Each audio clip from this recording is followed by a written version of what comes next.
different lengths. What does it mean in time? Put people in timeout? If somebody's probably like misbehaving, like writing comments or whatever. They have to like sit in a corner and think about what they did. Oh, okay.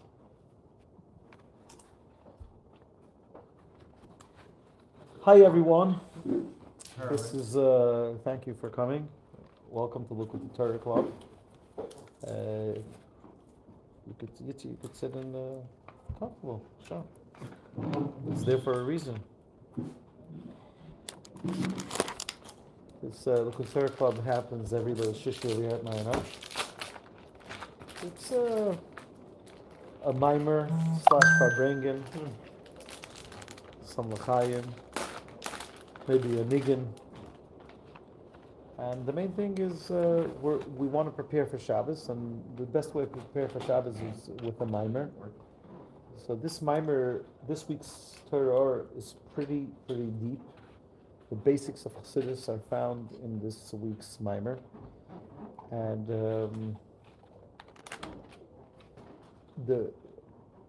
since I teach the first level of Chassidus, I explained in great detail some of the concepts. You could look it up. It's on YouTube. It's I put it onto the Minot YouTube too. Also in the beginning, when I was streaming it live, it was on my channel. But from now on, I'm going to try to be live on the Minot channel. The only problem is if I want to try to convince another few rabbis to do it, so it's a bit hard to. You can't have two people streaming live simultaneously on one channel. So we'll see what we'll do with that.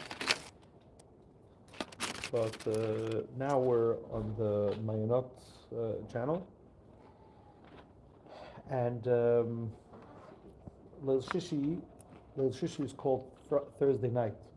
Thursday night is called Leil Shishi, the sixth night. Yeah, in Judaism, the night goes before the day. A lot of people have a custom to stay awake this night.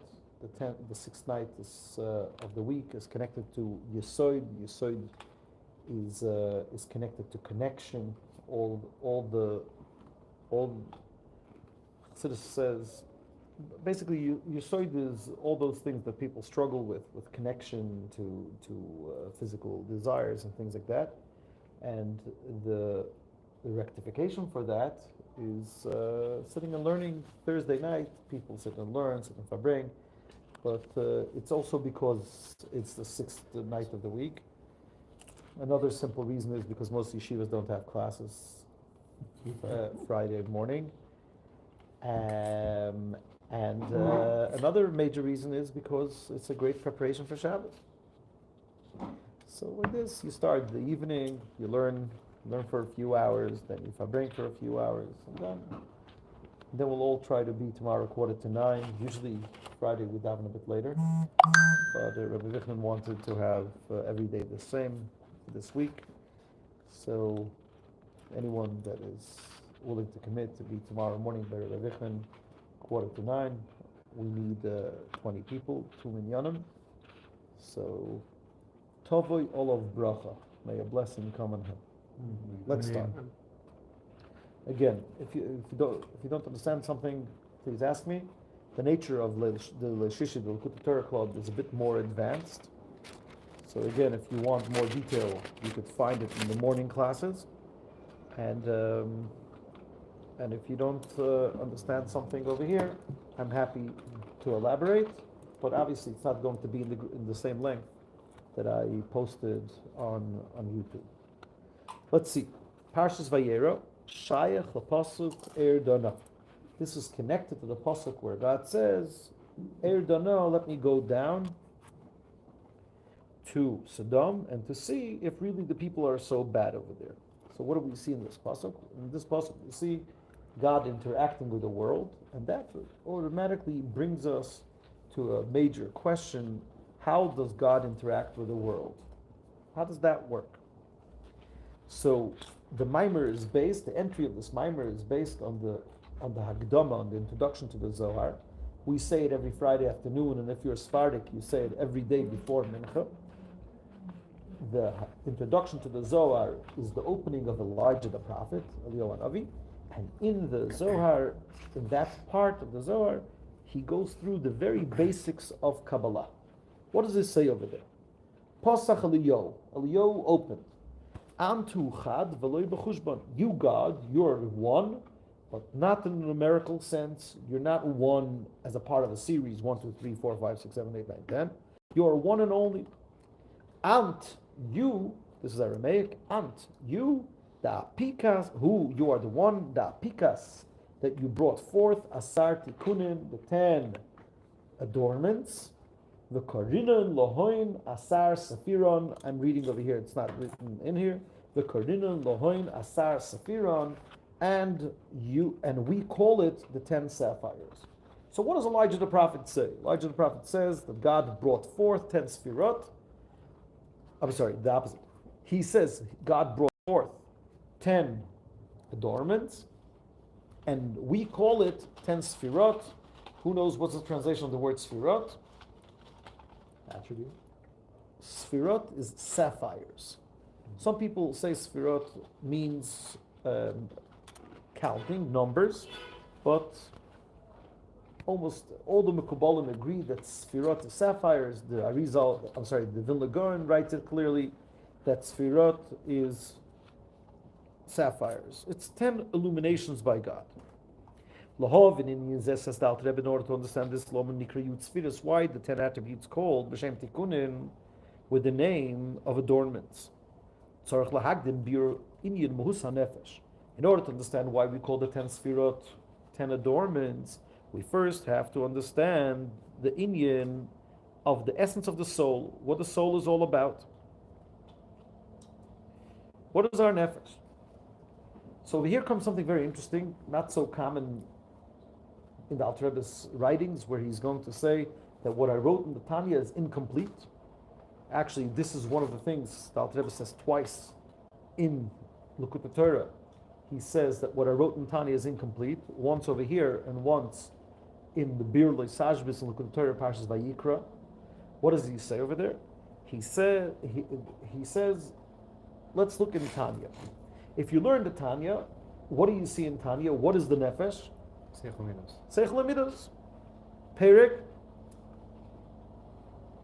Gimel. Perek Gimel. In Perek Gimel, the Alter Rebbe describes what is the nefesh itself, its intellect and emotions. And in Perek Dalet, the Alter Rebbe describes that what is the nefesh, what are the levushei nefesh, what are the clothing of the nefesh?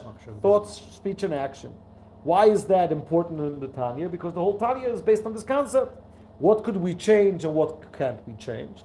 Ourselves, we can't necessarily change. Our thought, speech, and action. Our thought, speech, and action is not us. It's the way we express ourselves. So just like you could change your shirt, just like you change your socks, hopefully you do it. Yeah, so too, you could thought, speech, and action. You could change very easily, right? And that's the whole idea of a Benoni. There's a tzaddik and there's a rasha, and then there's the Benoni, where most people are meant to be. That, in terms of the faculties, the Benoni is what? A rasha. In terms of the levushim, the Benoni is what? A tzaddik. Right? That is the idea.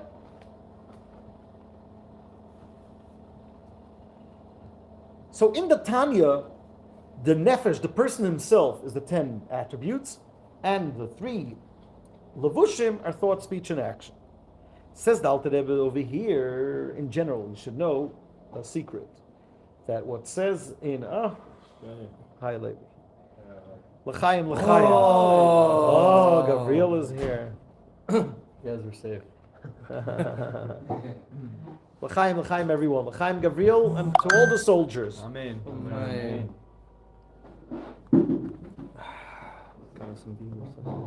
Yeah.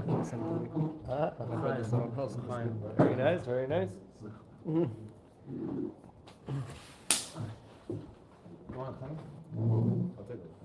Sure. Take a l'chaim. Everybody say l'chaim. There was a chassid over here in Yerushalayim that used to learn chassidus. He used to learn Likutei Torah, Torah Ohr, and used to say, "What? So why do you have to? It's fine for the country. Go into a nice seat. So, but there's another chair over there. Why do you have to sit in the plastic? He's not very long. The front side. So over here comes. Oh.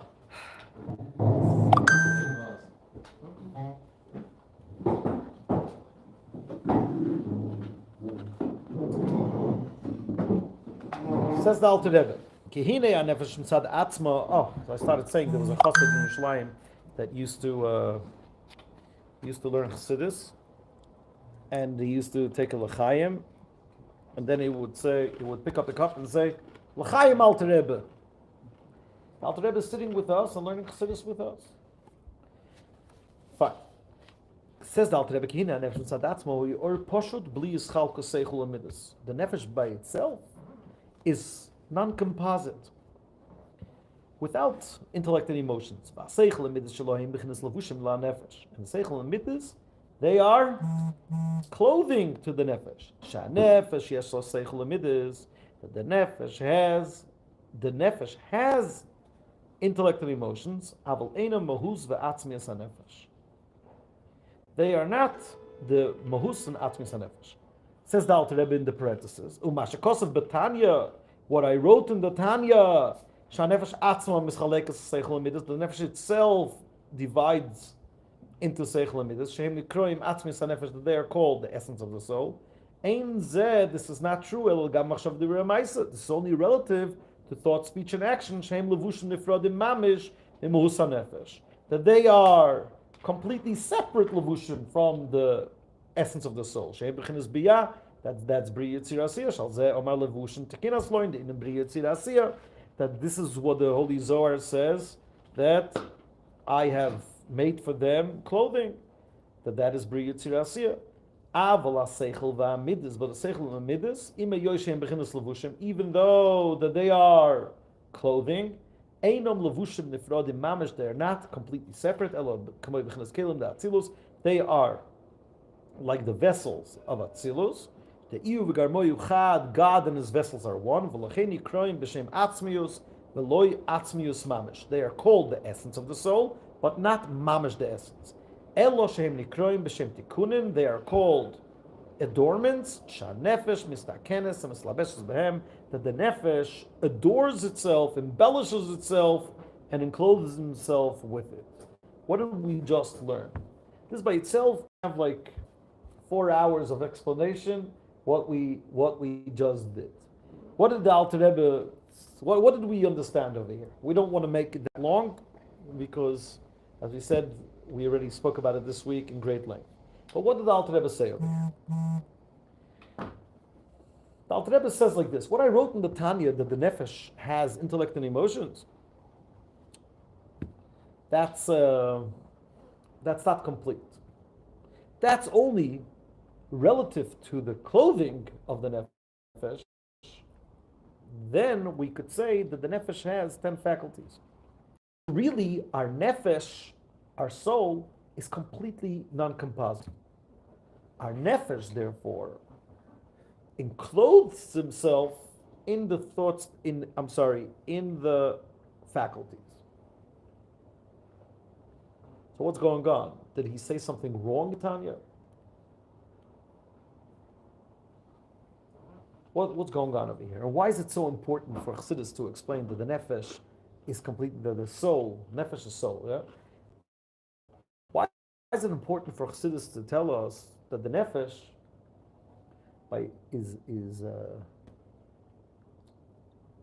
is non-composite? What do you mean by composite? Non-composite means that it doesn't. It's one thing, and it's not made out of different parts. It doesn't have. It's just one big. It's a one simple, not simplistic. Yeah. Single-faceted. Single-faceted, and it has no definition. It has no definition. You can't give it a name. You can't give it a title. It's beyond title. Why is the soul single-faceted? Why is it in Chassidus? Why is it important in Chassidus to describe the soul as such? It's part of God. right, right, because it's part of God, but even more than that, because we were created in the image of God. That's a very important point. The Pasuk says, Mipsari Ezelekai, I could know God from my flesh. What is the simple meaning, I could know God from my flesh?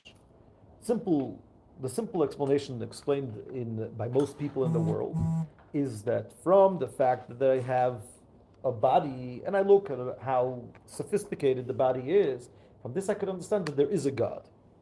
Chassidus takes it to a whole new level and says even more. The Baal Shem Tov says it, the Alter Rebbe quotes it, 15, Igeres HaKodesh 15, in the fourth volume, that from our flesh I could know God, I could know God's personality from our flesh. Since we were created in His image,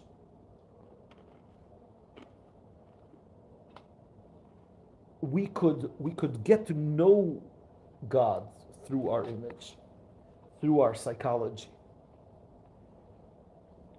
Getting to know ourselves, so Chassidus does two things. Like I said, does one thing that has two points. One is Chassidus is trying to teach us more about our soul, because our soul, from understanding our soul, we also have spheres. We can understand God's spheres and so on and so forth. But also, if a person really wants to know how to serve God, then the deepest wisdom in the world is how to serve God. How a finite person can connect to infinite God. So the more you know how the soul works, you know how to serve God. So therefore, you'll realize, those of you who are some of you are already in Rabbi Kaufman's Chassidus class. Most examples in Chassidus are going to be from our psychology, from our nefesh. Why? For that reason. Also, another reason that you could say is because it's one of the things that are the most spiritual that we could relate to, right? If we want to talk about God, it's something it's metaphysical, right? It's not physical. So what is the thing that we have access to that is not physical? Our nefesh, our soul, our psychology, the structure of our soul. So far, so good. God is simple. Again, simple doesn't mean simple and not sophisticated. Simple means non-composite. The Rambam says that when we say God is one, what does it mean God is one? God is one even according to the Rambam. And what does it mean God is one? God is one doesn't mean maybe it's good to have you in the frame, soldier frame. That's Boost the view counts. boost the view counts, exactly. No, I like hold my gun over here. Oh, right, hold the gun, not towards my head. Sure, Yeah. responsible. Chas v'shalom.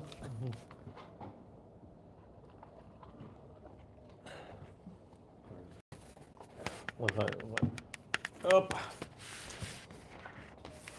Yeah, say some l'chaim, Gabriel. No coercion. Okay, so what did we want to say? So the first thing is to understand God is not composite.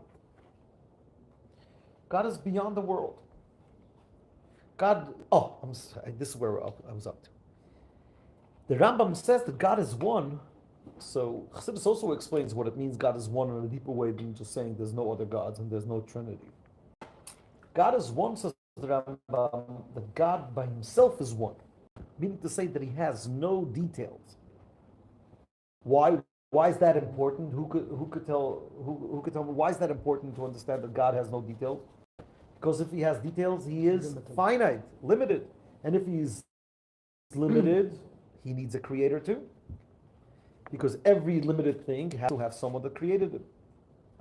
So the only way to understand that there is a God that is the beginning of creation, he has to be completely infinite. Echad. By definition, that's the definition of a God.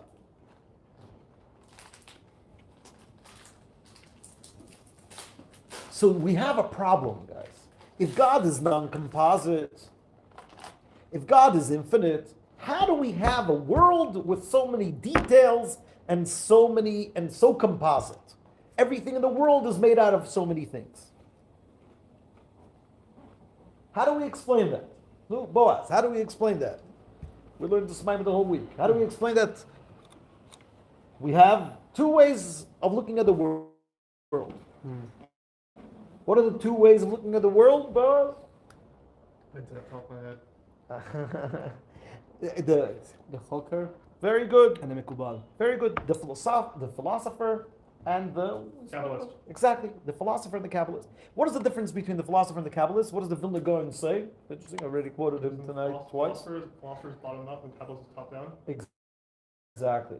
The Vilna Gaon said that Kabbalah starts of thought. One school of thought was the school of thought of Kabbalah, and one school of thought was the school of philosophy, and both had very strong feelings for their approach, where they believed that their approach is the way of getting to know God. The philosopher believes that the way to know God is from the world. What is a philosopher? A philosopher is a person that uses his brain.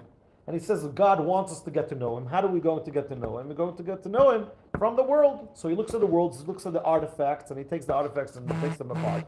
And he says, let's look at the world.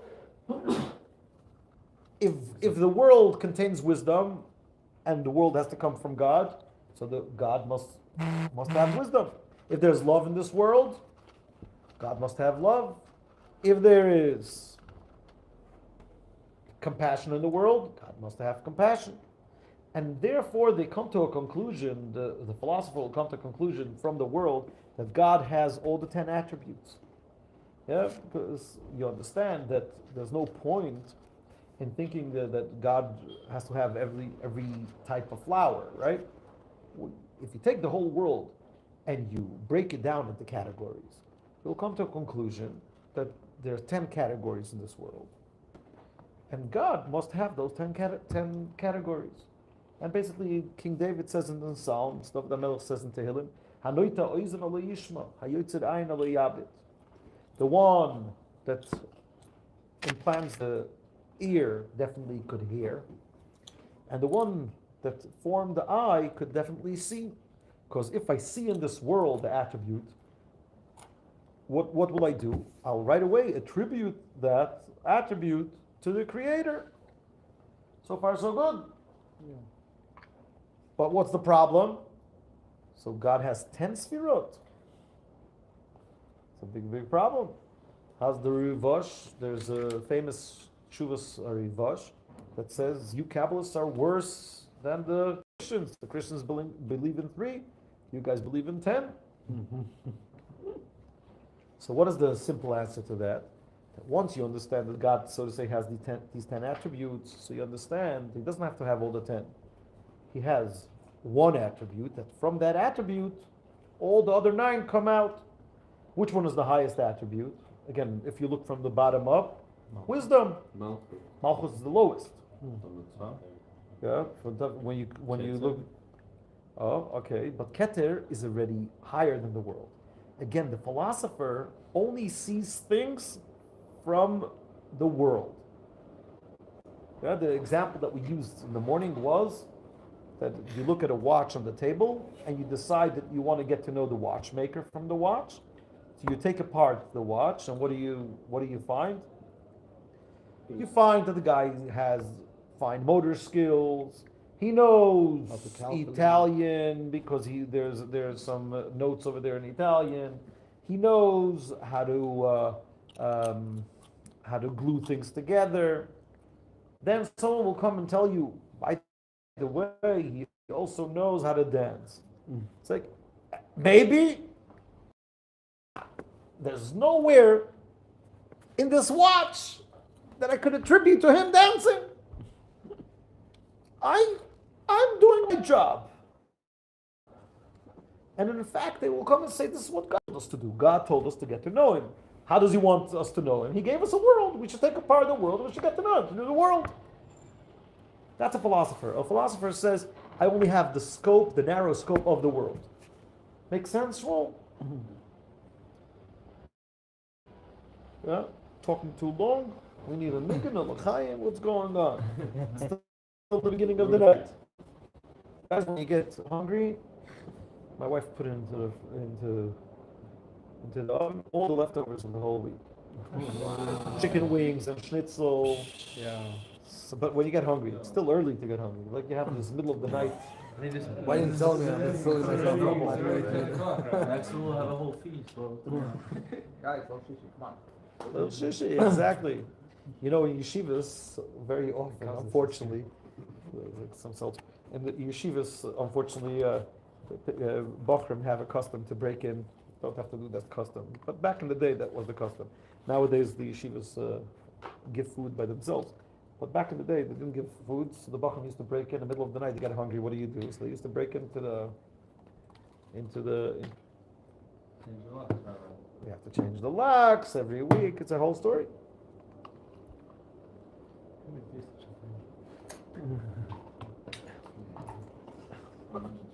So there's a famous joke that one of the cooks said, it's like, I have no problem. The guys want to eat, no problem. But why can't we move Leil Shishi to any other day of the week? Move Leil Shishi to another day. Sure.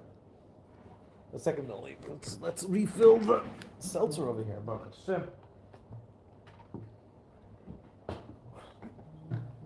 Do a niggin while we're waiting for him to come back. Which nigga?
Spencer,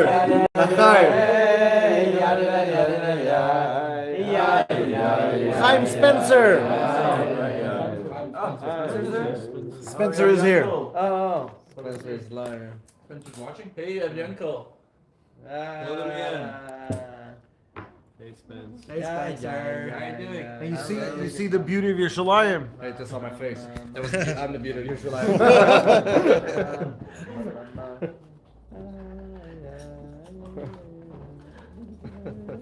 Okay, guys. So we have a special Chaim that David brought. Not and Zach. And Zach. Where's Yes. Zach? Uh, Zach is there. I went to the bathroom. Okay. Oh, well. Finally. Someone is knocking on the door? I'm very calm now. Oh, so I'm sorry. Yeah. So basically like this. We're still in the middle of explaining it. So basically, everybody understood the philosophical perspective. The philosophical perspective is, let's wait for Zach. Okay. The philosophical perspective is you look at the artifacts and you look bottom up. Make sense? So we have to say that the first sphera includes all the other spheres, but then we still have an issue. What is the issue that we have? We are saying God has the sphere of Chokhmah. That is also composite. So what does the Rambam do? Who remembers, what does the Rambam, how does the Rambam deal with this issue? Does the Rambam say that God has Chokhmah? He is Chokhmah. He is the knowledge, the known, and the knower.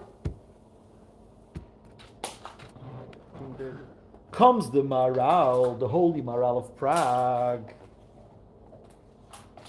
And Alter Rebbe was a descendant of the Maharal of Prague, and he goes I don't want to say ballistic, but he goes out against the Rambam. How could the Rambam say such a thing? Nowhere in the Gemara did we find such a thing that God is called a wisdom, blessed be He. How is God called in the Gemara and the Torah? The Holy One, blessed be He. What does holy mean?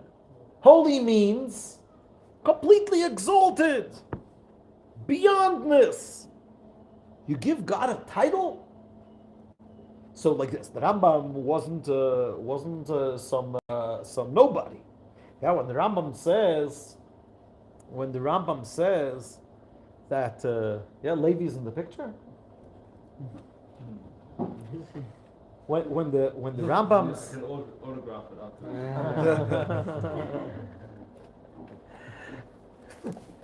When the Rambam says that God is wisdom, the Rambam doesn't mean to say. The Rambam also understands that you can't give God a title. So does the Rambam say that God is the knowledge, the known and the knower. This is something that no one understands.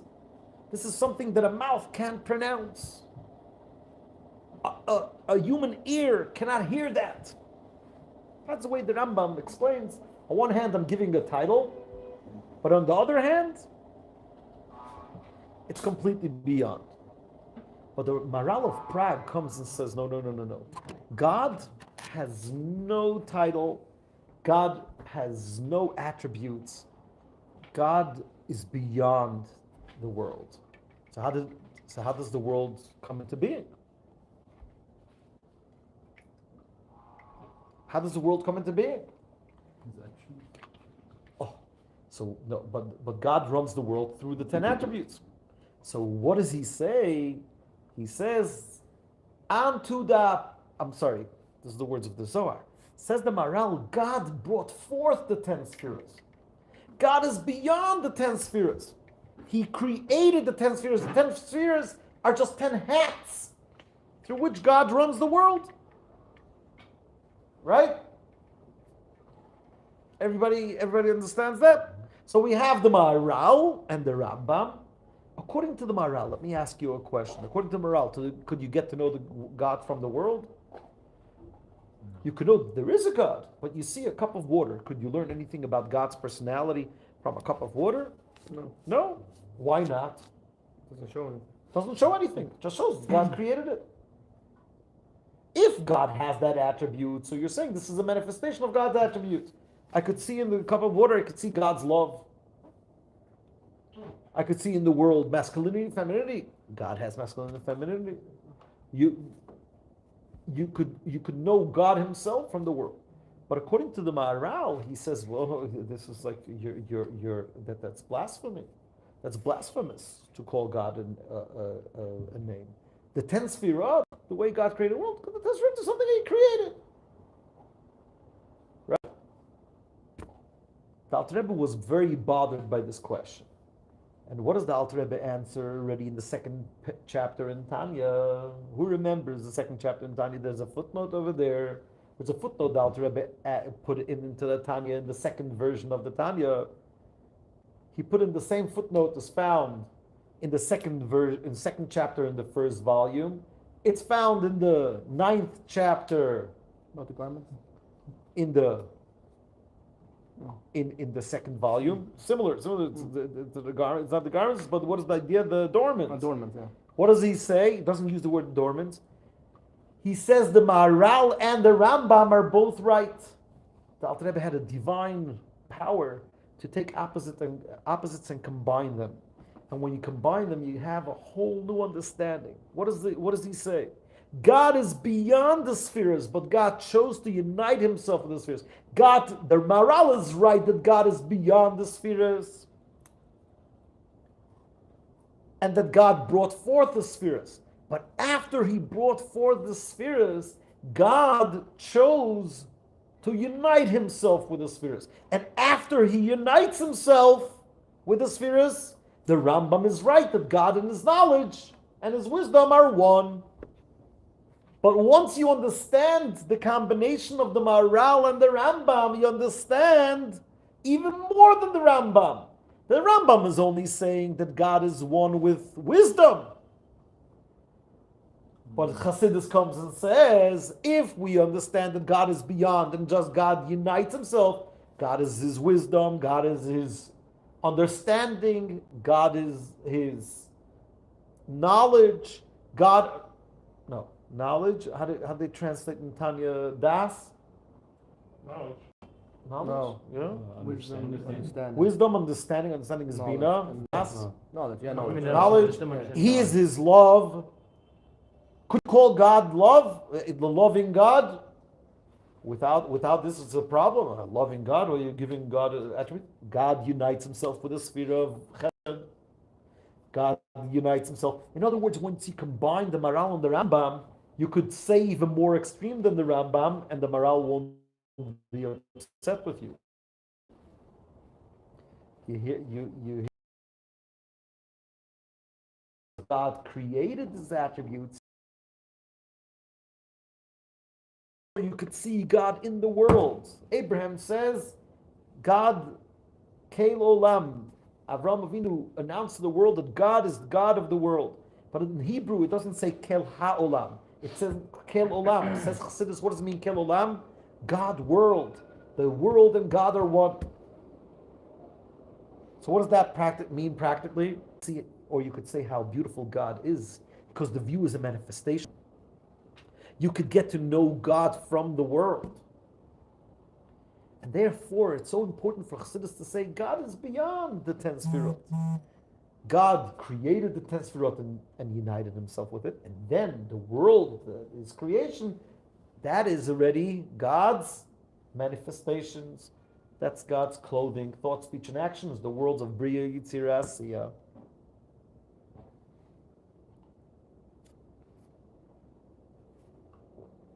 Make sense? Or it's like I went to, let's try to explain this, even though I wanted to cover more ground in the mimer, but it looks like the mashke is starting to... Time. Maybe. How is that Hashem not limiting himself? Oh. He's not limited. Let me try to... Brilliant question, McGill. Thank you.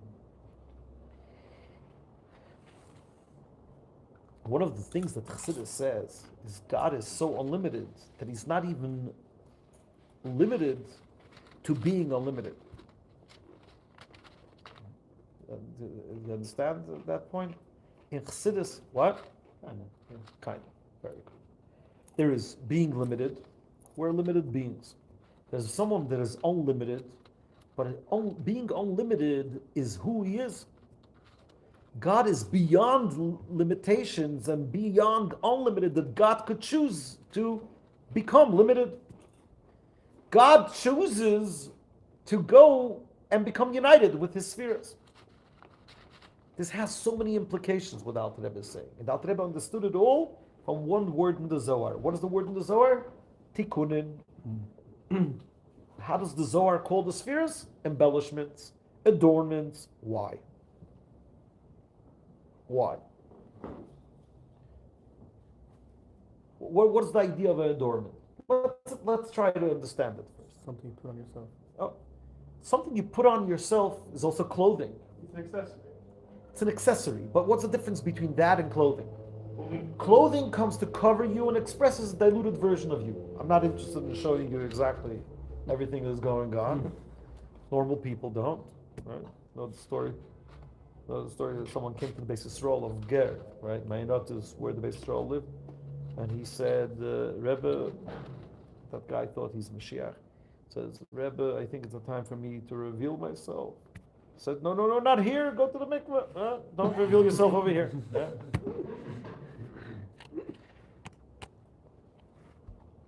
Yeah. So what is a very good example for that? It's something we used in the class, and I don't want to spend too much time on this because the elaboration is found in the YouTube.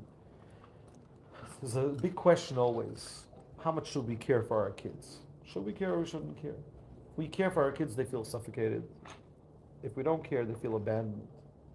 And usually kids always complain. And they're right, because there's no way. A big psychologist once told me, there's no way to be a good parent. Like you could try, but every kid will always need therapy. It's a part of life. But the question is, how could you really? How could you? What's the formula? Should you care for your kids or not? Nowadays, the world is very into family therapy. And in family therapy, there's a concept called family enmeshment. And family enmeshment, one of the issues that kids have is that they feel that their parents are living life through them. And therefore, the father could be the best father, the mother could be the best mother, it doesn't matter. But that's the reason also why it's so hard for us to listen to advice to our parents. A very interesting phenomena happens.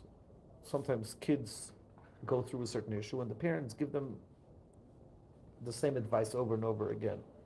3 years down the line, a neighbor gives them the same advice. Say, wow, that's brilliant. Then they walk into the house and they say, Daddy, you know what the neighbor told me to do? The neighbor told me to do ABC. The father says, but this is what I've been telling you for the last, I don't know how long. So you don't even hear when your parents say that. And that's why any one of you that learns the Rebbe's letters knows that the Rebbe in his divine wisdom always gives advice for parents. It's 11 o'clock. That's what happens. The Rebbe in his divine wisdom always suggests to parents, if you want to tell something to your child, don't tell your child by yourself. Get a friend of his or a friend of yours to tell your child. It looks like an easy piece of advice. It's very hard because we also have egos. But what is the real reason why it's so hard for us to listen to our parents? Because deep down we sometimes have a fear that my parent doesn't care about me, he cares about himself. So an example that I use is about myself. I really wanted my child to know Tanya by heart. I bought him gifts and I promised him prizes. Didn't work until I realized that my son feels, he doesn't feel that I want him to know Tanya by heart. My son feels that I want to be a father of a son that knows Tanya by heart.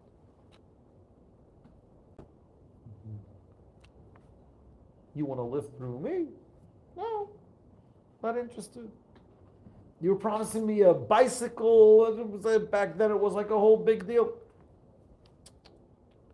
You want me to know Tanya by heart or you want? So what is the formula?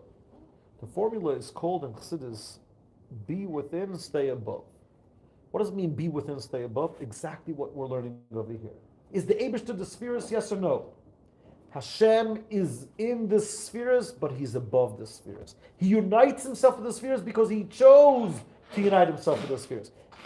Should I care for my child, yes or no? If you really care, you're not caring for your child, you're caring for yourself. If you really care, what are you basically saying? The air conditioner is working, so we can close the door. Also, less chance of neighbors complaining.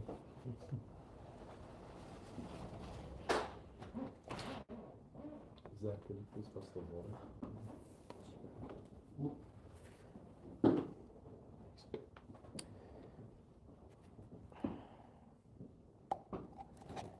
So if I really care if my son knows Tanya by heart or not, so do I care for him or I care because I want to be the father of a kid that knows Tanya by heart? So what is real love? Real love is when I really care or when I don't care. Real love is when I don't really care. I choose to care. Because I don't really care. My source of happiness is not based on my son. If I really believe in knowing Tanya by heart, why don't I work so much on myself? I should know Tanya by heart.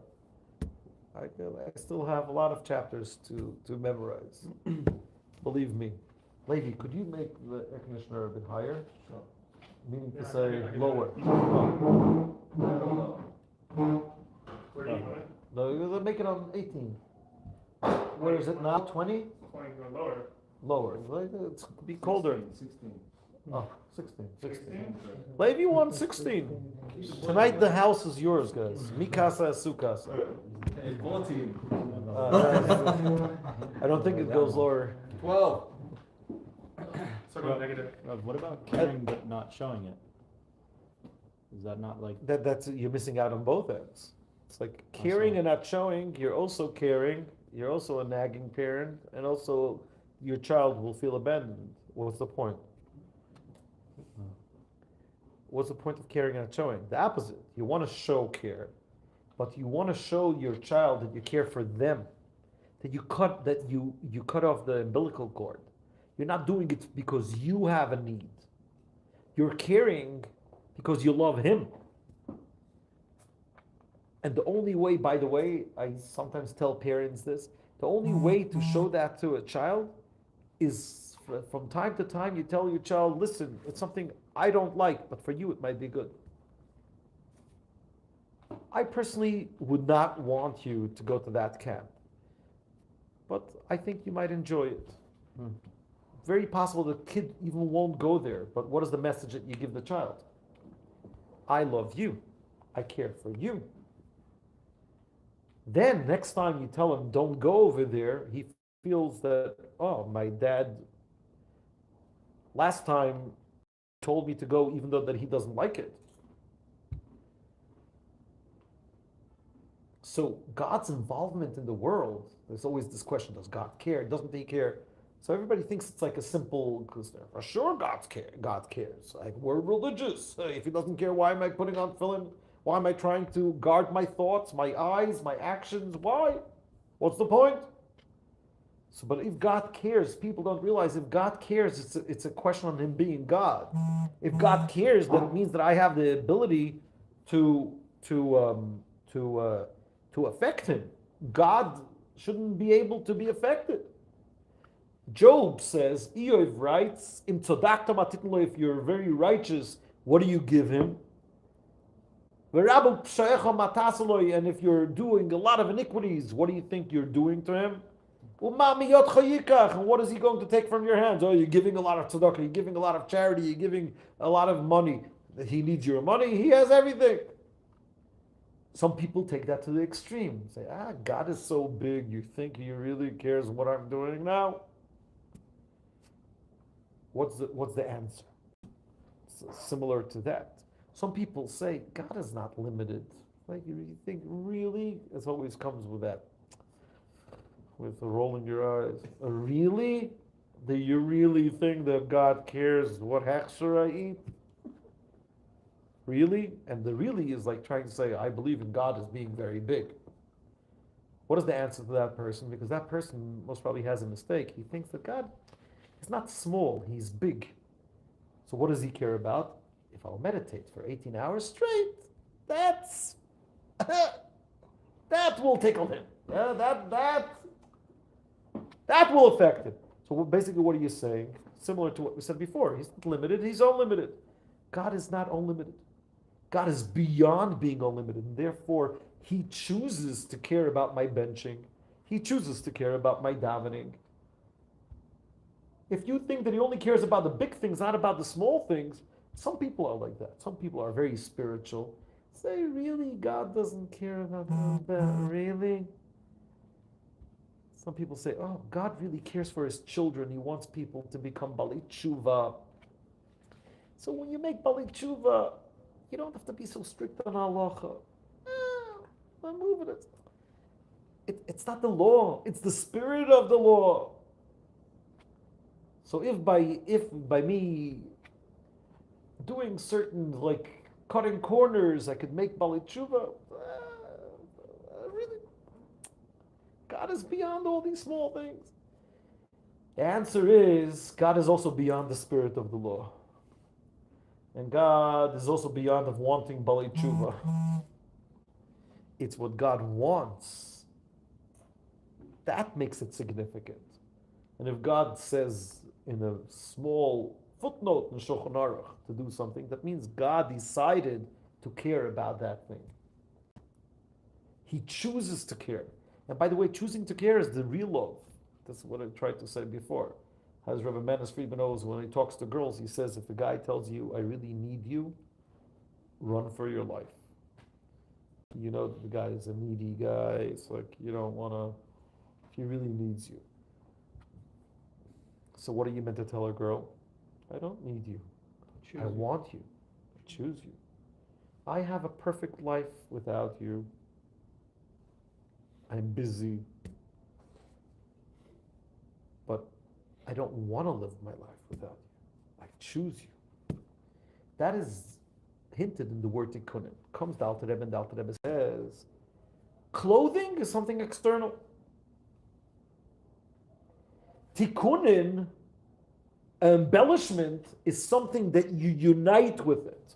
When a woman wears a wedding ring, what is she, the wedding band, the band? What does the band do? It covers you. Or it says, I am married.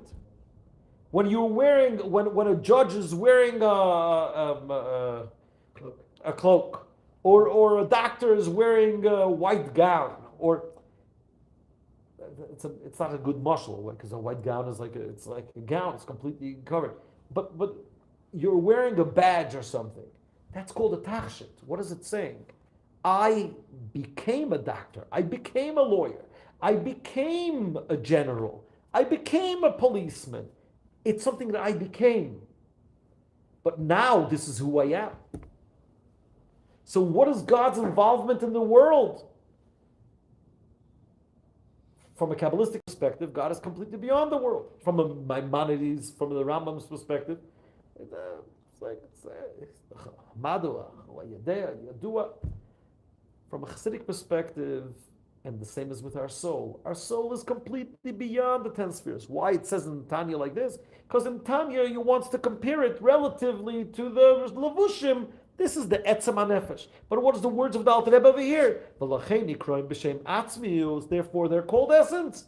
Veloy Atzmius Mamish, but they're not really essence. What is the real essence? The real essence is non-composite and completely beyond the 10 spheres. Eloshem nikroim b'shem tikunin, they're called tikunin. Sha'nefesh mistakenes mislabeshes bohem. Because the nefesh mistakenes, how do you say mistakenes? Embellishes mislabeshes bohem and encloses them. But again, the idea is it encloses and becomes one. Guys, the whole idea of thought, speech, and action, that it's like clothing. You could change it, and you could change it very quickly. You could change your socks. When we were kids, there was like a tape, like a comedy tape for kids. So it was a story about a guy coming through customs, and they open up his suitcase, and it stinks. So they say, well, you don't wash your socks. I say, what? Socks is also something you wash. The guy didn't know English, so it's a translation from Yiddish. So it's like the sneakers stink. So it says, from when is that? From Tisha B'Av. And the guy translating says it's from the destruction of the temple. Says, oh, no matter that it stinks. It's 2,000 years old. Yeah. So it's like stupid kids' memories. Yeah, that's stuck in your head. But socks, you could just take them off and change them. Speech. You could change your speech. You could stop talking. Even thoughts. Thoughts. Boaz told me that he saw in the letter of the Rebbe, if you have a depressing thought, God did us a great favor that you could choose, you could only think one thought at a time, and you start thinking of other thought, and this thought goes away. That's it. It's something external. Levushei hanefesh, not the levushei hanefesh. The nefesh itself, the 10 faculties, it's not the nefesh itself, but that is really who you are. It's your anatomy, it's your makeup. Who are you? You are the things you are attracted to. You are the things that you're appalled by. You are your perspectives. So now you're going to tell me, is this who I am? This is my existence? No, says Chassidus, no. Even that, after a lot of hard work, you could change. But this is how your existence is expressed. Your existence is expressed, not your thought, speech, and action, not your communication outwards. Does that make sense what we're saying? And that's why, when it comes to Bria Tzirasiya, when it comes to the worlds, we call it God's Levushim. When it comes to the 10 spheres, not in the Tanya. In Tanya, it's called the essence of the soul, but how's it called in the Zohar? Tikkunin, embellishments. Why? Because God chose to become one with them. God chose to unite himself with the spheres. Let's see inside. What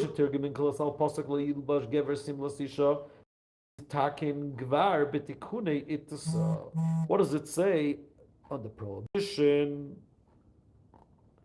On the prohibition of a man wearing women's clothes and a woman wearing men's clothes. What does the Targum say when he's talking about their clothing? Tikkune. What is tikkun? Because that's the whole idea there. The idea is not he's wearing clothes in order to cover himself. He's trying to make a point. I'm a man. I'm a woman. He's trying to talk about his essence.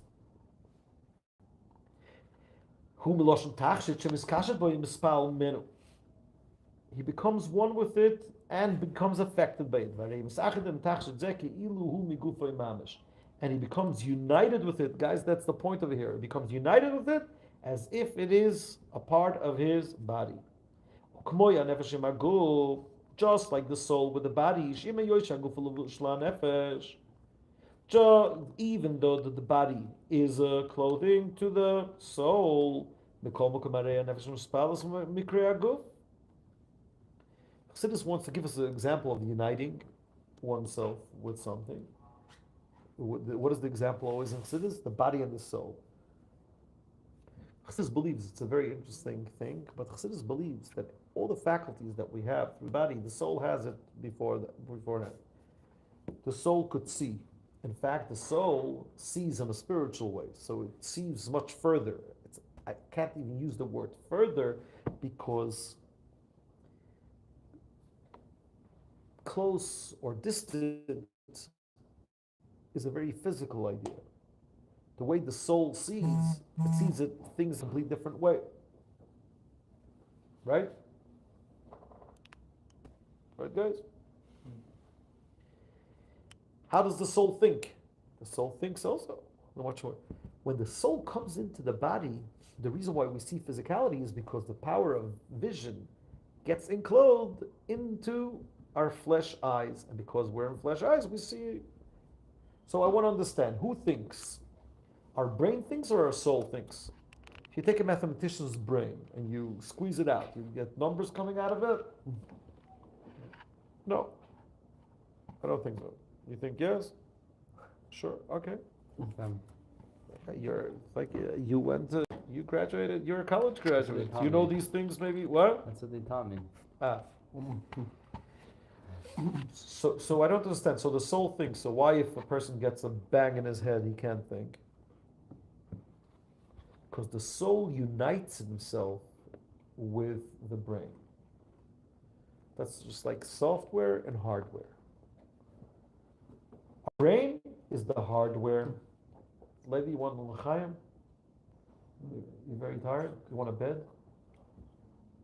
You have a couch. There's a bedroom. Maybe say l'chaim. We'll sing a Gishmak and Igan, and then we'll talk about the body and the soul. But basically, before we go to an Igan, before we say l'chaim, what is the idea? The symbiosis. Symbiosis is the word. Symbiosis. Yeah.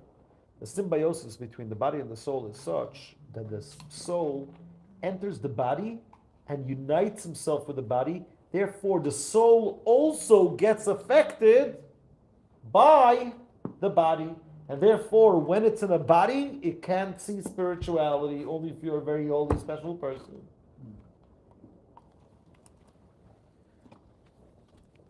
So, l'chaim, everyone. Also, l'chaim should be le'ul nishmas Vavichnan's mother, Mala Bas Rabbi Yoel. And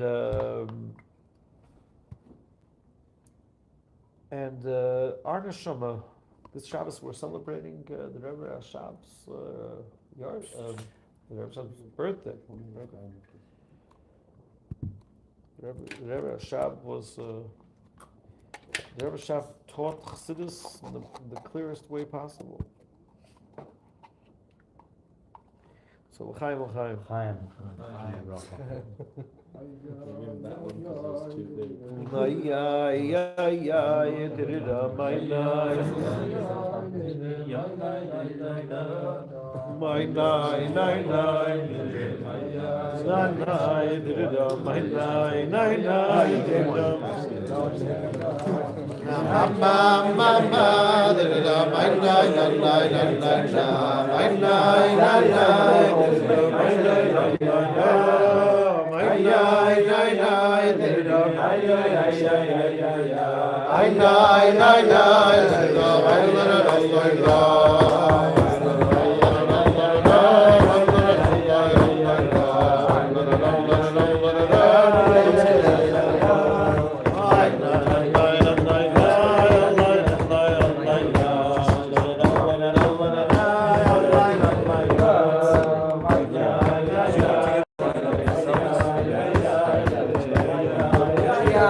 Guys, let's only, now that we understand the idea, let's read a bit. He's basically going to say this idea. Let's cover some ground. Ultimately, this is a Likutei Torah club, and then we could Farbrengen. But let's see the idea. Just like the soul with the body, that even though that the body is a clothing to the soul. Still, the nefesh gets affected by the guf. A very good example for that is anyone who's ever a tutor in a children's class. Obviously the teacher is not a child, but he becomes united with them in a way that he gets affected by them. Like sometimes you see kindergarten teachers become babies. I don't want to offend anyone, right? It's they remind themselves right away, yeah. But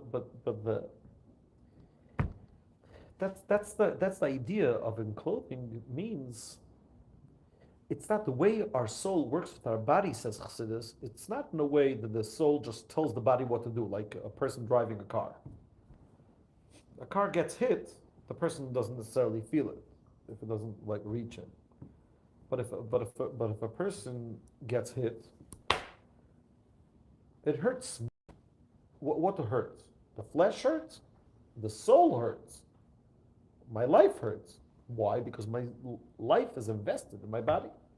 So let's read inside. When the body moves his finger, feels it. The same is also when the nefesh, when the soul wants to do something with one of its limbs. Hey, the limbs listen to that will right away. When he decides to do the action, the foot to walk, you don't feel, says the Alter Rebbe, you don't feel that you're giving a command to the foot, and the foot does it like as a separate being. It's not only because it's quick. Sometimes people ask this question, what do you mean? Science teaches us that there's nerves, and there is a command. but it's not a command. When you drive a car, you drive a lot of time.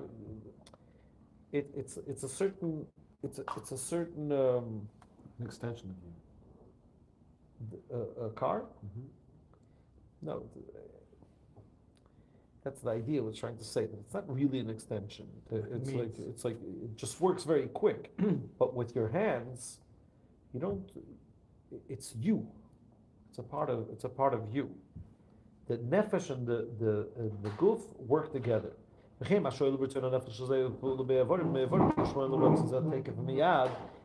limbs listen to this will right away. When he decides to do a certain action, without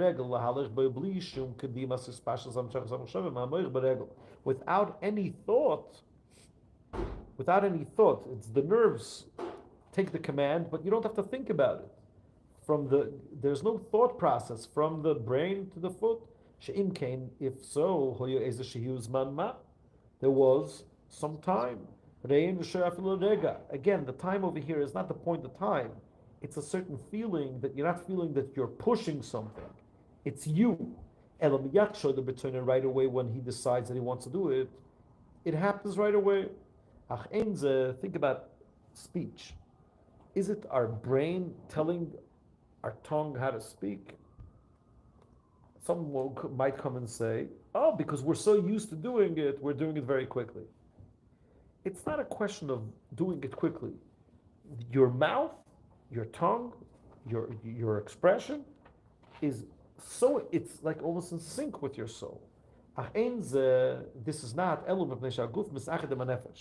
because the body unites himself with the nefesh. He chooses to become one. And the nefesh acts in the body like his will, as if it would be its essence. Even though the body is a clothing to the nefesh, he unites himself with the nefesh. The same thing, Yuval will be understood. The Indian of the seichel amidus shel nefesh. Shehin gam kein rak bechinas tikunin ulevushim shanefesh mistakenes mislabeshel behem. That they too are only adornments and clothing that the nefesh adores itself and it clothes himself. Vehin klei nefesh. They are the vessels of the nefesh. Yeah. Should I continue reading? You're following? You have me? Yeah. Val yodam poelus hanefesh kigarzim yada choytzev. Through them, the nefesh acts like an axe in the hand of the chopper. Leil b'midah sahava, to love with the midah of love, lahaskel b'chochma shekol zeh, and all this kiyotze b'zeh, and similar to it, to rakpul l'sanefesh pashtusa she'enon elu mimeno ziloso. That's only outwards. Aval nefesh mitzad atzma, the nefesh by itself, is higher from all these levels. Because ultimately, not like socks that you could just take it off right away, or even a thought that you could change it. It takes much longer, but still, things change. Kibamidas, emotions, yeshkatlas or gadlus. Shakoton, the koton, oihev dvorim ktanim. He loves small things. Vasechel, and also the wisdom. Kol maskinim, the older a person becomes, he becomes smarter if he's a learned person. This wouldn't be relevant in the essence, because essence doesn't change. Essence doesn't change. And they do not receive any changes from the bodily actions. Because she by herself doesn't get enclosed in the essence, in its essence in the body. Ella rather, its glimmer and its power, they are the ones that come into the body. I don't want to elaborate on it, but basically what Al Tareb is claiming over here, that essence doesn't go in, it's the essence, the light of the essence that goes in.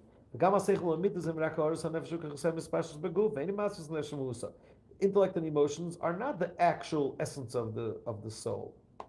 The soul of the person, how does he act? He acts through these powers and through these lights. Even though I just explained to you that the nefesh is much higher than the intellect and emotions, they're not external, separate, independent clothing. Like thought, speech, and action. That they are completely like clothing. Just like a clothing that covers. But intellect and emotions,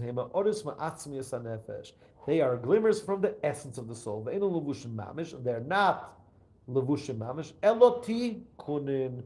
They are adornments. Just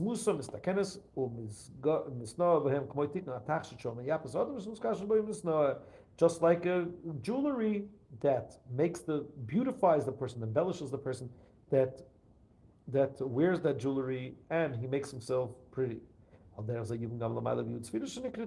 same idea will also be understood by the 10 spheres that are called tikunim. We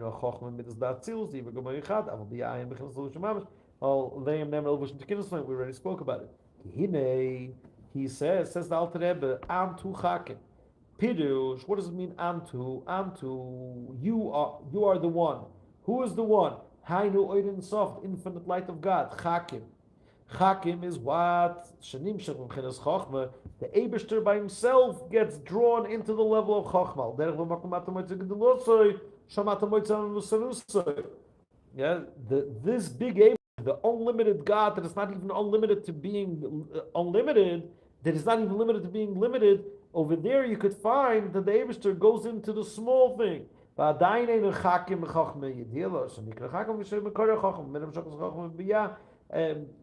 If you want, I could go into it, but some simple words that what he's saying is the Pasuk Eliyahu says over there, Antu Chakim v'lo Chachma Yediyah.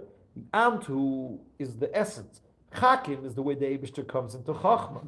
And even when he comes into Chachma, it's not B'Chachma Yediyah, it's not the Chachma as we know it. We call the Eibishter Chachma because he's the source of Chachma.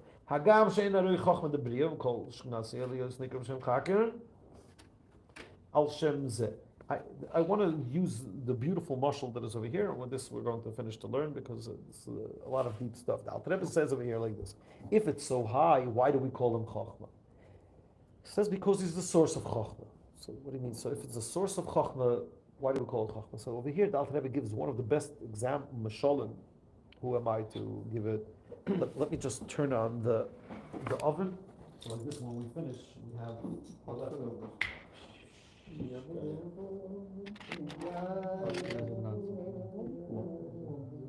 Same old.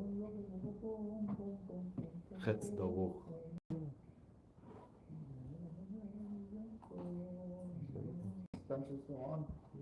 I don't know. There's two people. Pass them around. Where did you get up to, Josh, in the mind? Where did I get up to? Literally at this point, actually. So let's say one more nakuda, and in 10 minutes we'll take out the food and we'll maybe start Farbrengen. Let's see how what is the best example for Seder Ishtalshalos? Seder Ishtalshalos is something everybody says. Anyone that learns Chassidus, Seder Ishtalshalos, the descending chain, from one world to another world, descending chain. So you don't know if to see a metal chain or a descending. I don't know what is it. It sounds Chassidus like this. Everybody understands that everything comes from a source. And everybody also understands that in the source it's not exactly the same. So why, if it's not exactly the same, or it's not even the same thing, so how does it work, that connection? It says Chassidus the following.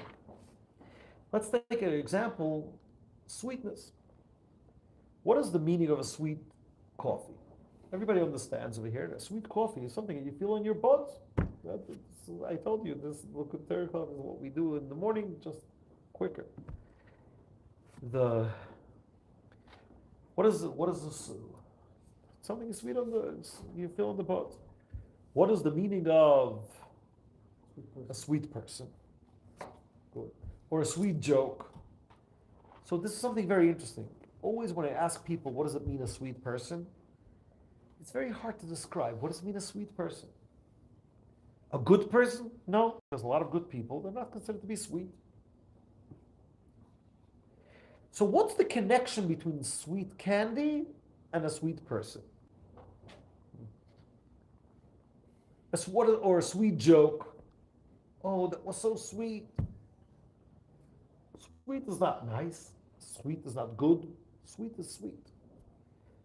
Even though we can't describe it, but everybody understands that there's a certain common denominator in a sweet person, a sweet candy, and a sweet song, and a sweet joke. It's like they're all like warm and comforting, in a way. Or the feeling you have once you be on the other end of it. Or recipient end of it. Yeah, would you say that that's the sweet coffee and a sweet person causes the same feeling of warm and comforting? No, but So that's exactly the point that Alter Rebbe is trying to make over here. The point that Alter Rebbe wants is for you to understand that even though we can't explain it, everybody understands that in every world, the word sweet means something else. In the world of people, sweet means something. And in the world of apples, it means something. In the world of coffee, it means something. And in the world of jokes, it means something. And in the world of nigunim, it means something. And still, they're connected. They mean something else completely, but they're connected. That's one of the best mishalim in Chassidus for the idea of Seder Ishtalshalos. So even though that we're saying that God is the wisdom, and it's not the wisdom that we know, but it's still the source of the wisdom that we know. Let's see it inside. This is like personally, the reason why I like Likutei Torah Club is because the whole week I talk a lot in class. Likutei Torah Club, I have the ability to say the words of the holy words of the Holy Alter Rebbe. Less talking and let's do the words. Hagam, even though there's it's not incommensurate. There's no connection between the Chochmah of Bria, in order to be called Chakim. On this name,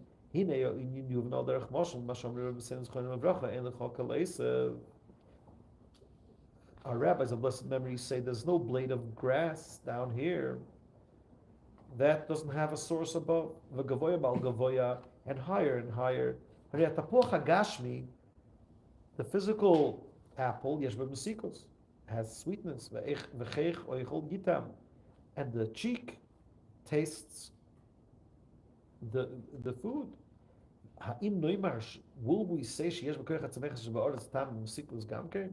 will we say that there's actual sweetness in the power of growth in the earth?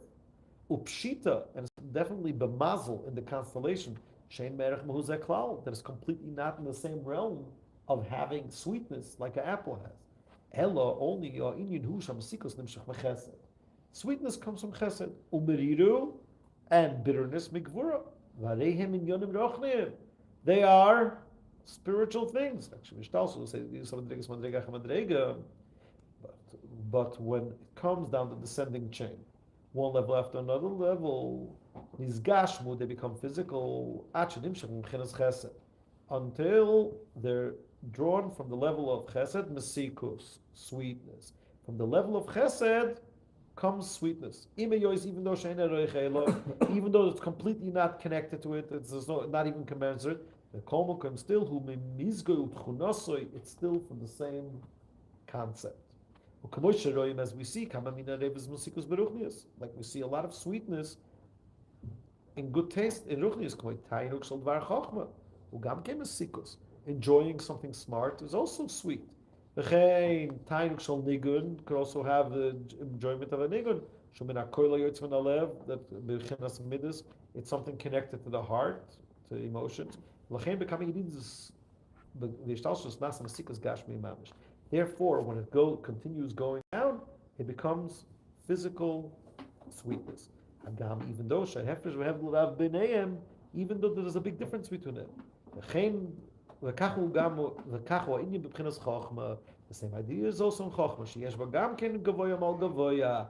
That also has one level higher than the other level. Agam shechachma debride edenberg v'lemus chachma niras v'nigas v'asiya. Even though the chachma and the level of bria is completely higher, not in the same realm of chachma that is seen in the world of asiya, still who mocker v'shoyrish liyos memena savas chanus chachma asiya niglas. Still, it's the source of the chachma that we see down here. Even though that God is wisdom and not in the wisdom as we know it, still, he bechinas mocker the mocker. It's the source of the source. But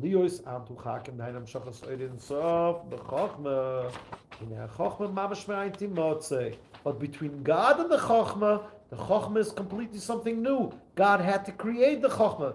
I don't want to say the word creation because we're talking about Atzilus, it's emanation, but it's still not, it's not coming from God. God had to create it. There's a certain leap over there.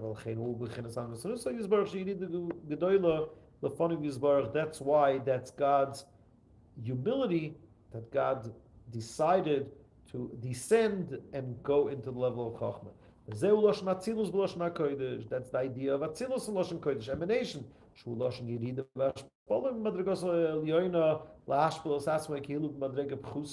He goes down into a lower level, and as we said in the class in the morning, that the word Atzilus has two definitions in Hebrew. One, Atzilus means eitzel, close. That's according to the idea, the more philosophical way of looking at it. But then, from a Kabbalistic perspective, the world of Atzilus is really an emanation from God. God is beyond Atzilus, and He creates the world of Atzilus. Yeah, and he starts saying over here the idea of the emanation with Moshe Rabbeinu. Okay, and he goes back and he finishes again. Let's just skip one paragraph. The same thing as above. In Atzilus, what is the concept of the world of Atzilus? That's the concept of God descending to become enclothed. The infinite light should become enclothed in Chachma. That's why the 10 spheres are called the 10 adornments. Because they are garments for Ein Sof and not essence. But still, it's not really garments. Embellishments. Because God and His spheres and His kalim become one. Completely different in the world of Biyah. Okay, I think we learned enough. L'chaim. Let me bring the food. L'chaim.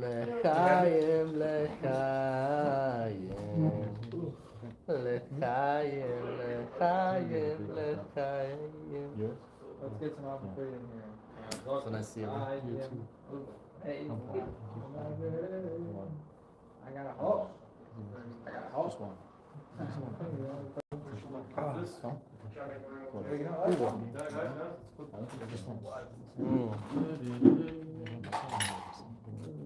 There are plates. Everybody has plates. So make sure the other side, Yaakov also has some. Pass me the chicken?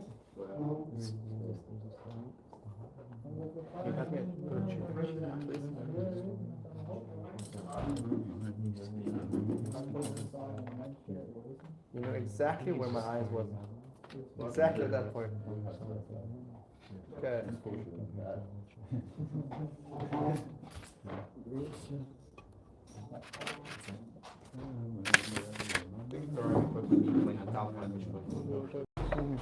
Okay, sorry, sorry. Only slightly, I think.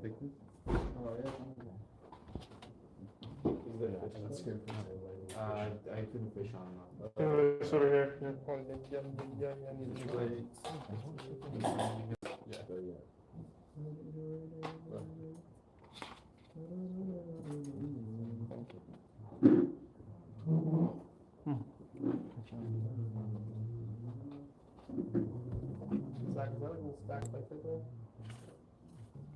When is your time? Oh, this is the fish. Oh, yeah. Thank you. There's more plates.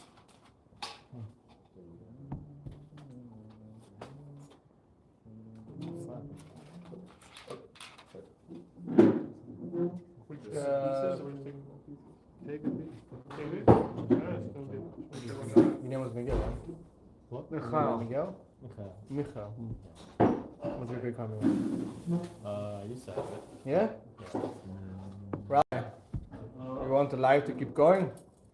You want the live to keep going? The what? The live Stream. stream. Let them eat too. How did you catch me right? Yes. No, I catch you right when I was You can send them because they eat. You catch me right when I was getting You're waiting. It's called the fish because we don't want to have fish. I have that on the book. No, it's fine. You're not allowed to in public. In, What public? drink in public on uniform. Oh. Inside, you can do whatever you want.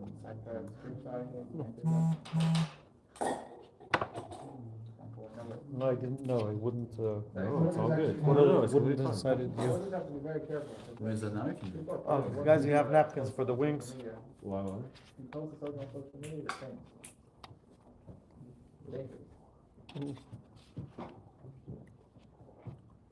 There's the Yom Kippur War. There's so many videos of Lubavitchers having the time. No? First of all, that It's very time period is interesting. very different. No, it's very interesting because when I was in the army, I used to ask for, like, I used to go Shabbosim to be with soldiers. I used to want to bring wine. So they told me, like, bring it in a simple bottle. Then I looked up the rules. For Kiddush, you're allowed to have wine. In the Pkudat Matkal. Look up the rules. I look up, what? Religious right. Ready? I looked it up. They won't let us have wine. Well, first of all, the cost is a lot of things. But lower down, you can make whatever prohibitions you want. Okay? Nobody used to tell me that it's prohibited. It is, but not from the Matkal, you know, but it might be from a lower level, whatever it is. I don't know at what level it starts. Let's take the. Huh? The command of the base. Oh, it could be the commander of the base added a new But it's Isser. not, it's everywhere, so it must be much higher. No, I think they don't know. It's like, no? It's a good day, I don't know. You'll go to jail. For drink on base. A Kiddush? Yeah, even for kids. You're allowed to drink in Chanayah, in the Navy. Yeah? There's special scenarios. It's tradition. So l'chaim everyone. L'chaim. L'chaim for Klal Yisrael. Should have a smashing victory. I mean, And as we said last week, what? we're doing very well in Gaza. Baruch Hashem, Baruch Hashem. So okay, we have over here a source telling us. the city actually. What? I don't know strategic details, just know that we're doing very well. I know what we're doing is working. Also, Jordan and Saudi Arabia denied Yemen air control over their countries. No standing. I saw the Saudi Arabians are also calling Hamas Daesh, Hamas ISIS. They both intercepted missiles from Yeah, they intercept missiles. Yeah. Jordan intercepted one recently before the Saudi Arabia intercepted some. Shooting 200 miles. Oh man. Clearly. I don't have it, like I don't have stories yet. You want some wings? Oren, you want some wings? They fought from midnight to 3 a.m. and then from 30 That chicken was they amazing. came, 20 died I didn't eat before, so and escaped. that was amazing. For the wings, The strategy that we use So can't full say it. after all No, this. the If strategy you we're would've using told me completely earlier, I would have eaten so much tuna fish. And we take no losses. Yeah, real. Amazing. yeah. Which unit are you in? Strategic. I'm in combat engineering, same as Strategic orange ones, we're in the same calculating. unit. No. My friend is in Givat, so You know, it really seems They're like, going really fast. people were. I've heard we So, can actually, yeah. civilians The who what? are I around the world, remember they're Charlie shot Tom over said it was there. gonna You know, take were they months waiting for, to were they get waiting the for, how they were even railing though, on you know, the thing. like, Is even this though there's like called? longer time, it's like figured Yeah. out. He I said guess they maybe it do. was gonna take 3 months to get. Different reasons. Yeah. Gabriel, last week we spoke about the idea that Why that they say that the conception fell apart. The conception was that really the Hamas wants to live a good life, that they don't really want to kill us. They just want to try to do things in order to achieve. That now we realize that what they want is just to kill us. It's kind of hard to beat around the bush with I mean, we knew that. You're saying the world. No. Also us. Also A lot us. of We people thought in that Israel. a lot of people in Israel believe You that. know, their motives changed. Yeah, then ultimately, how long could you want to fight? You want to. Interesting. The Rebbe never spoke about the enemy so much.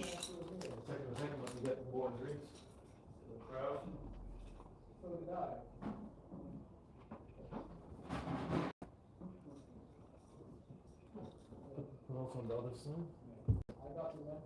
In politics too, there's not much in the beginning. Yeah. Like I don't know. I don't see any news. I have no idea. I don't know. Yeah, that's what I'm talking about. Like the Knesset, they're not fighting over what to do. Yeah. All of it's wrong. What we spoke about last week was the same is also in Avodas Hashem. In Avodas Hashem, sometimes we think that the Yetzer Hara just wants to have a good life, wants to have some fun, and he doesn't really want to kill me. Doesn't really want to destroy me. Just wants to have a bit fun. Let me be a bit lazy. Let me sleep in a bit. Let me. Suddenly we understand that Hamas is ISIS. And the Yetzer Hara is ISIS, and it wants one thing. It wants to see you dead. And I think it's a very, very strong message. That with enemies, like this, if there's an enemy that has a small motive, okay, so you could still try to negotiate peace. But if the enemy's motive is to destroy your life, how are you going to make peace? How are you going to, what's there to negotiate? Tell them, okay, what do you want? I want one thing, I want you dead. There's no compromise to be made on. Yeah. You kill half of us. Yeah, oh, that's the, okay, no, but he wants, no, even that is not a compromise. Kill half? No, I want all of you dead. Guys, you want some wings on this side? I had a bit of time to study this week. with Hashem. I'm just saying that in Avodas Hashem, it's so true. But we sometimes think that there's like a small nakuda that is like, but really, the Nefesh Bahamis, he's cruel, he's evil. That's why it says in the Gemara, it says, Hu asot, hu ha-malach ha-moves, hu ha-yetzer hara, hu ha-malach ha-moves, hu asot. It's the same one that comes and tells you, no, you really need to sleep in. Comes afterwards and does the guilt. And then after the guilt, say, if I'm already so guilty, I can't learn, I'm so guilty. I can't do the right thing, I'm so guilty, I'm depressed. Then what happens after being depressed? There's a Lashon Dal Rebbe who remembers chapter 26. Why does the Yetzer Hara want us to be depressed? It reduces By our being, resistance to. what does it say in chapter 26? What is the exact word? We're saying that it reduces the resistance to sin. When you're sad. Wow. It's like Gabriel is such a nice guy. I just happened to be reading it this week. Yeah, no, but you're so nice that you're saying it reduces your That was the resistance. translation. That's because you're so nice. The Alter Rebbe says that the reason why the Yetzer Hara wants you to be depressed, because after you're depressed, it's easy for him to deteriorate you into sin. Kedei la'piloi achar kach b'taivis. It's like when a person is depressed, the Yetzer Hara could afterwards la'piloi, how would we say la'piloto? knock him down into physical desires. So why does the Yetzer Hara want to see us depressed? Because a happy person is a person that is more focused. A happy person is a person that has a mission in life. Someone that is depressed, it's very easy to get him. Let's close the door. To the left. Please, yeah. To the right. That one. That. No, now it's closed. Ah. It's a pretty good door. That's it. That's what he wants. So he comes and he's nice to you. And then he says, no, but I want a bit more. It's ultimately, he wants to see you dead. He wants to destroy you. No, why do you have to apologize? Feel free, guys. It's a Farbrengen. It's not the reason why it's over here, not in yeshiva, because it's not formal. By Hasidim, there was a song that they used to sing to the Yetzer Hara. It's in Yiddish, so it goes like this: Ach du Yetzer Hara, geh zu deine Brüder. You Yetzer Hara, go to your brothers.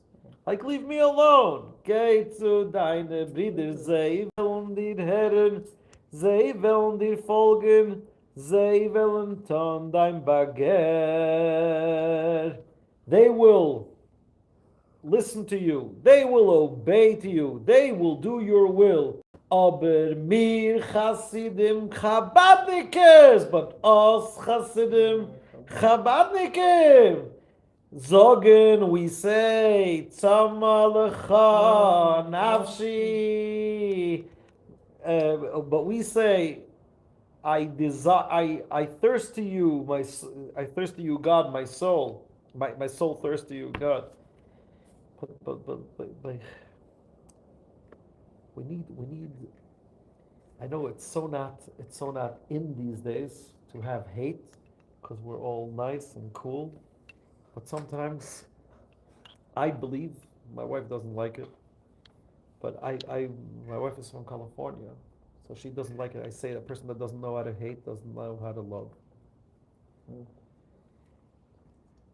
And to a certain extent, I did, for most of my life, I didn't believe in hate at all. I thought it doesn't make any sense. It took me about 20 years to find out that to say it doesn't make any sense is ridiculous, because hate was never meant to make sense. It's an emotion. It's not an intellectual thing. What? So the tzaddik is measured by how much they hate sin. Exactly. Chapter. What? No. No, just not it. Chapter. 20 something. Oh. 29? Nope. No, it's definitely before 12. That's what I'm saying. Exactly. It's before 12, because 12 is already the Benoni. Yeah. 6. It's 10. It's guessing. You're bound to get it. There's no point in guessing. But we need to hate evil. We need to hate evil. We need to hate evil. And you don't have to become a hater. The opposite, a person that has emotions. A person that has emotions could also be very loving, but evil is over here in order to destroy us. And that's it. That's it. How could you compromise with these people? How could you make peace with these people? And it's not easy for me to say it. I'm at heart, I'm not that type. I'm not that type. I don't believe in fighting. I don't believe in it. It doesn't come natural to me. And as I told you, like for 20 years I didn't believe in hate at all. But Why? What was your reason what was my reason for that eviscerating amount? hate? Yeah. Because most probably somewhere in my life I escaped my emotions to my brain. And in my brain it didn't make any sense. What's the point of hating someone? You don't like him, leave. He's a terrible person, call the police. was in my brain. It took me a lot of years to understand that it's not all in the brain. Ultimately, it's in the heart. And hate says, I want to live, and anything that is going to try to kill me, I am going to despise it. I'm going to despise it. That's it. It's not nice.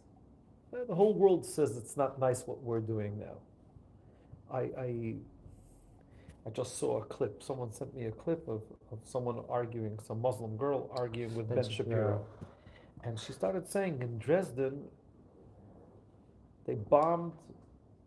She says in Dresden they didn't bomb civilians, and everybody cracks up laughing.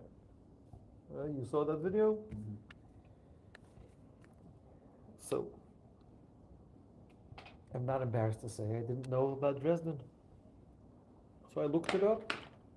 So I saw the British and the Americans bombed 25,000 people in Dresden.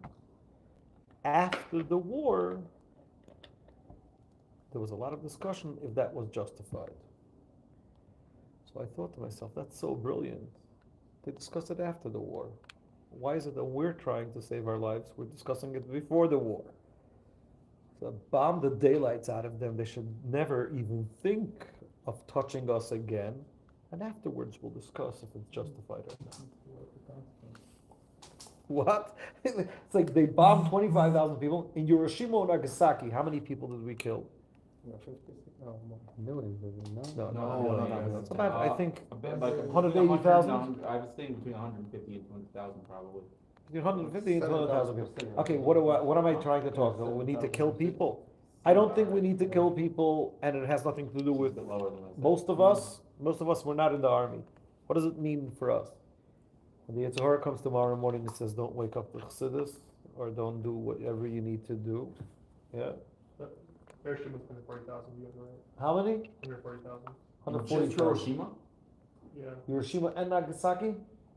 that was just Hiroshima. So not, Just so Hiroshima. we're looking at like 250,000. Just a heads up, job starts at 4:15, so you can't wake up then. 4:15? Ken light is 4:15 because we moved the clock. No, 3 shoppers and So maybe we can make it before. But tomorrow we have to go wake up for Shachris for Rabbi Vichnan. You can't leave Rabbi Vichnan like that. After the war. I've heard So you volunteered yourself. I saw you doing it. Wow. So next time the Yetzer Hara comes, like, what do you think? Why do you think the Rebbe spoke so much about not giving back land? And the Rebbe wasn't into politics. The Rebbe was talking to us, to Chassidim, and telling us, don't give in to the Yetzer Hara. Don't give in. You give in once. You give him a finger. He wants a hand. And then he comes and says, "Oh, we just want more. We just want more Palestinians to get work permits in Israel." Little did we know that now all those 10,000 people, I don't know all, but a lot of those 10,000 people that got permits, they spied all the places that they went. So we're nice to them, and they go. So we're trying to be nice to our body and to our physical desires, and we're trying to say, okay, we'll give in this time. Okay, this time we'll have an ice cream. This time we'll do.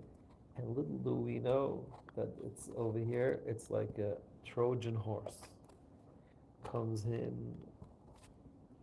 Little do you know that 6 months down the line you realize, I didn't learn anything these 6 months. I didn't daven anything these 6 months. Where am I? Where's my Jewish feeling? I am completely, how do you say, extinguished.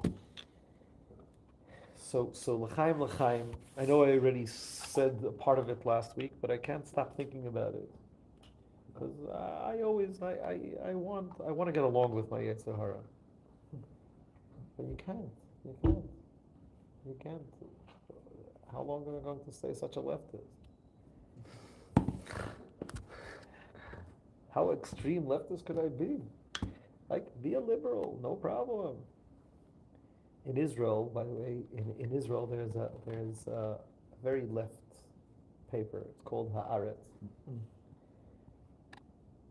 Don't repeat this, but I'm live. Fine, live. How many millions of people that are watching this? Somebody's gonna find it. It's gonna be a meme on social media. It's gonna be like crazy Orthodox rabbi talks about. Don't repeat this. I like reading it. I'm a real. I still What? I still have it on my phone too. Oh wow. It's pretty. Betty's a shoe. I would read it, but I'm pretty sure the subscription. No. No, you can read normally. I don't know, but basically, it certainly depends. Guys, I'm not trying to promote the Haaretz now, but it's so since the war broke out, since the war broke out, they're pinching themselves like we're all like they're like extreme left in Israel. It's like what's going on? Where the world's left? What's going on with the world's left? Like we have just been slaughtered, and the world's left just doesn't give a hoot. And you see how people are so disappointed that like their whole perspective changed. And when again, we're not talking politics over here. We're not talking. That's not the point of our conversation. When are we going to start understanding that we have to tell the Yetzer Hara? You know the song Yitzi? That I just sung before. Ach du Yetzer Hara, geh zu deine Brüder, go to your brothers. They wollen dir hören, they will listen to you. They wollen dir folgen, they'll obey you. They wollen tun dein Begehr, they'll do your will, your desires. Aber mir Chassidim Chabadnike sagen Toma lecha besari. I don't remember, but basically that's the point. Say go. I have to tell the Yetzer Hara, go to Gaza. In Hebrew, we want to say, instead of saying going to. H-E, hockey sticks, yeah? Say, go to Gaza. But that's how like Lech Gaza. You ever heard the expression? What? Remember you brought up the letter from the radio? About how to get rid of bad thoughts? Yeah. There were two parts I wanted to say when we talked about during this class also mixed up. He also told them to concern himself more with words of Torah and to consistently go to mikveh. The words of Torah is that's a very interesting point. The idea of saying words of involving yourself with words of Torah is in the Rambam already. The Rambam says that if a person has sexual thoughts, he should divert those thoughts to words of Torah, and then he brings a lot of psukim to the Torah. Is this a deer of love and full of charm, and in the pasuk he moves on, giving more graphic description how the Torah is the ultimate substitute to all physical desires and thoughts, which is a very interesting point. To a certain extent, it's the opposite of what we said. Why? Because we said that when you have a thought, just divert it to a different thought. The Rambam, and that same Rambam is found in Shulchan Aruch too. Everybody quotes that same Rambam. Says you should think the words of Torah. Why do you have to think? Why do you have to think words of Torah? You have a bad thought. Think mathematics. When you think mathematics, also you won't think. But everybody understands. I think the simple answer is that everybody understands. If you just think mathematics, you just dealt with the issue once, because you just gave it an alternative. If you think words of Torah, you changed your perspective, and that helps for much longer. But L'chaim, Gavriel, our soldier, wanted to say something. You reminded me, I think it was in chapter 26. I think. 26, 25. Just in general, the matzav, the situation, everybody's a little bit down.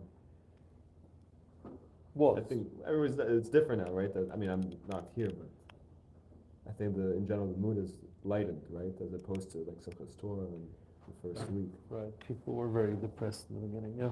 But in general, I mean, it's always easier to say after the fact, after something serious happens, that it's like, for the best. You can find like the nice twist in it.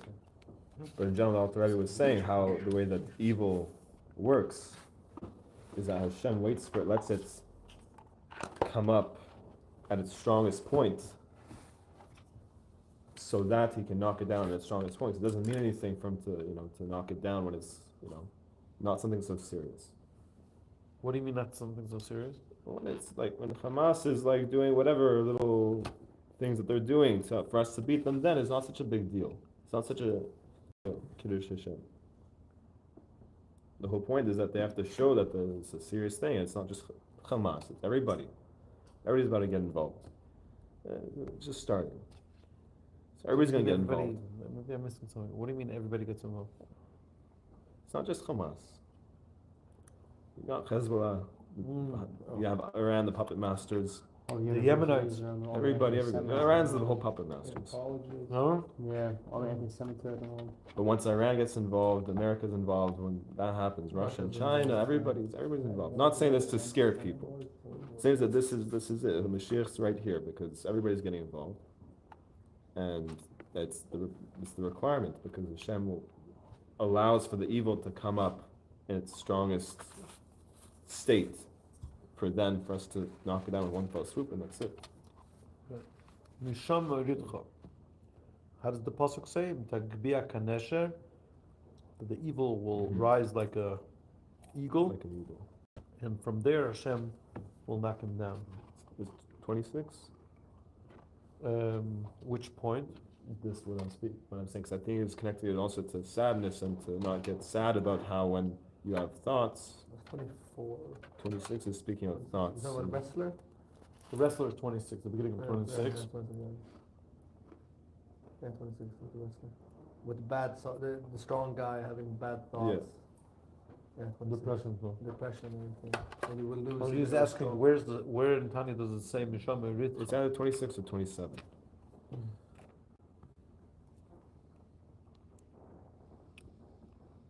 Yeah, I don't remember now. I think it's 27. Now, when a person has bad thoughts and then he fights his thoughts. Yes, But it's, after the whole thing about the wrestlers. so in some ways it's exciting. Obviously, depends on how you look at it, but it's exciting in certain ways. Like What is showing their face. Showing their face. When they have a face, that's it. You can knock it down. Yesterday there was like a Hamas leader that said that I'm not embarrassed to say we're going to do it again. And my wife was she really didn't like it.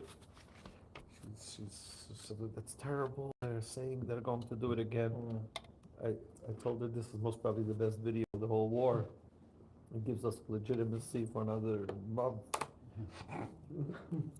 They'll find a way to. What? They'll find a way to put it back on us. There was a Rashi less partial, because the nation doesn't have his it said that and Hashem doesn't punish a nation until it's done its quota of evil. Right.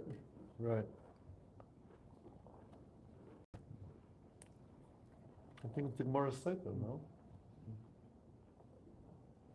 Yeah, with the blades. It was like because people keep on tearing down the posters. So a person put Yeah, blades, like razor blades. Why is it? Oh right, yes. So when they were pulling up, they No would have idea to- that is. People still put Vaseline.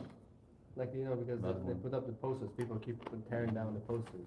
Yeah, so they put on the backside. That by itself just shows the anti-Semitism. So let's say you're a pro-Palestinian, but why not give back abducted people? Yeah. The other thing is, like, until now, I Anti-Semite was always like a word I never believed in it. Like, right, how many anti-Semites could there be already? That was a joke. No, they don't look like anti-Semite. Like, that's a joke. The airport person made fun of you if you call them an anti-Semite. Or they give you a hard time like they give everyone else anti-Semite. You're like a funny It's like Noah. You see with the anti-Semitism is like Noah with the flood. It's like I'm not gonna believe it till I see it. No, but now, but I thought it was like, I didn't realize it was such like a big thing. And it's not called anti-Semite. As Modern Freaking says, it's called, people should stop calling it anti-Semite. Such a beautiful, nice word people say, anti-Semite. People should start calling it anti-Jew, because that's what it is. No one has the guts to say anti-Jew. I'm an anti-Jew. No one wants to say that. Because Semites beat around the bush say, oh well, you know. It makes them feel Well, sad. anti-Semite means Also, there's anti-Jew. Semites. There are too. Semite also Yeah. includes. Yeah, but I but can't it be doesn't. anti-Semite because I'm No, what do you Semite. mean? Hitler's best friend was the Mufti of Jerusalem. Yeah. Yeah. And he was a Semite, so it couldn't be Yeah. anti-Semite. The word got beaten up so much. No, anti-Semite means anti-Jewish. I don't think it's like. That's the dictionary definition of it. What? That's the dictionary definition of But anti-Semitism. what? Anti-Jewish. Anti-Jewish. Sure. It's just sure. people It's just dissect it just- and say Yeah, Semite. it depends on how just they feel in the moment, how they want to treat the No, definition. no one will walk around saying I'm an anti-Jew. It's like saying I'm anti-Christian. No one. Like, it's No one too says strong. no one says anti-Jew because it's like saying You're a Nazi. no. Nazis are also anti-Semites. It's like it's not proper English. That's the only reason. Right, well, they use a Semite. It makes you feel Funny, special. people are concerned about being grammatically correct when hating Jewish people. Grammar Nazis.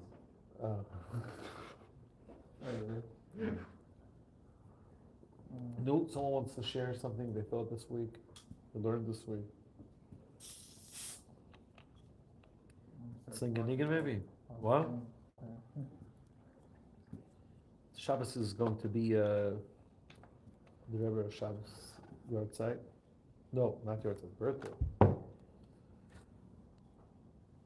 Rebbe of Shab was into teaching Chassidus very clearly. Rebbe Shab started the yeshiva to teach Chassidus for young people like us. Before that, Chassidus was taught for older ages. And the Rebbe Shab really believed that the way to change the world, the way to change ourselves, is by involving ourselves in the knowledge and in the learning of Chassidus. This morning in class, we discussed a very interesting mashal. Thank you. We discussed a very interesting mashal to this whole idea. How is Chassidus meant to change your life? How is Chassidus meant to change your perspective? And we discussed that Chassidus,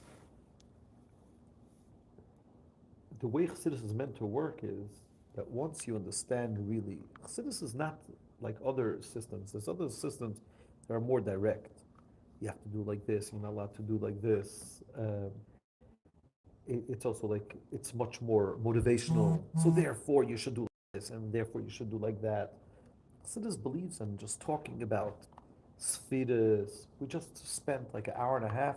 We spoke about, is God involved in Atzilus, not involved in Atzilus? And Chassidus believes, and the Rebbe Shab believes, that ultimately the idea is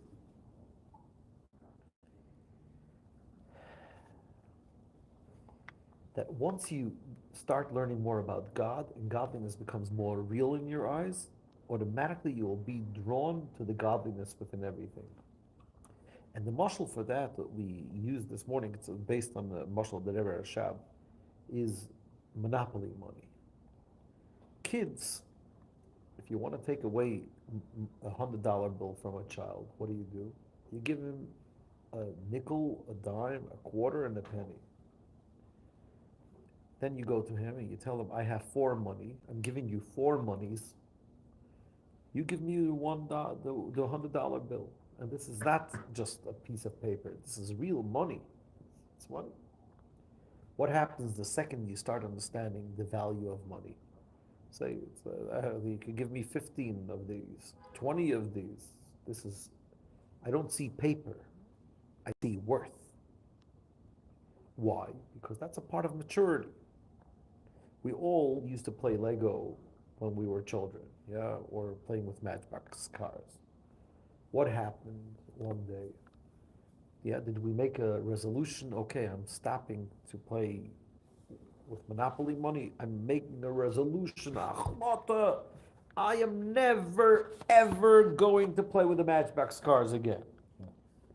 You have to make a achota like that. You don't make a achota. Okay, so if you have a hobby and this is something else. But most people like you, and then when no one saw, you go under the cover and you play with the matchbox car or you collect Monopoly money. The second, what am I trying to say is the second you become mature, Monopoly money doesn't talk to you anymore. The second you become mature, it loses its worth. We are trying to become mature spiritually. And that's why we want to learn about God, we want to learn about Atzilus, we want to learn, what is the point? The point is that for us, godliness should be a real thing. And just like when it comes to money, we all understand money. We all understand what it means, the worth of money. So too, if we become mature human beings, we are going to look within everything. Is it more godly or less godly? If it's something that is more godly, I'm going to be more drawn to it. If it's something that is less godly, I'm less drawn to it. So Chassidus believes less in having this whole fight with the Yetzer Hara. Resolution, I slipped again. Yeah, it's some things that I do slip, certain things I don't slip. Stop making a whole fuss of it.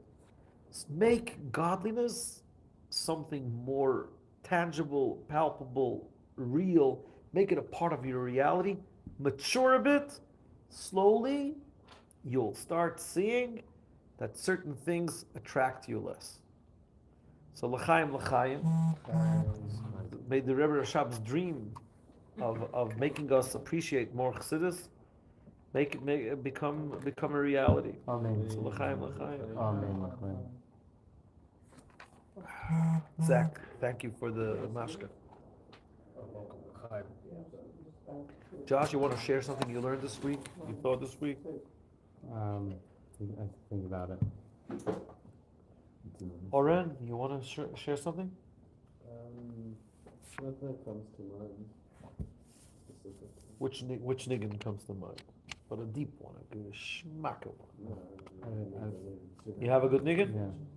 Which Oh, the one? one we're learning this week. Which one are you learning this week?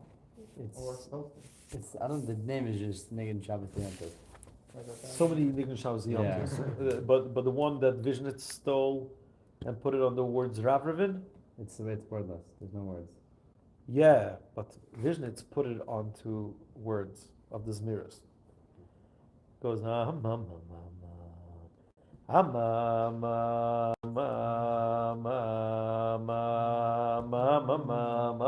this one? This is also an English Shabbat Yom Tov.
What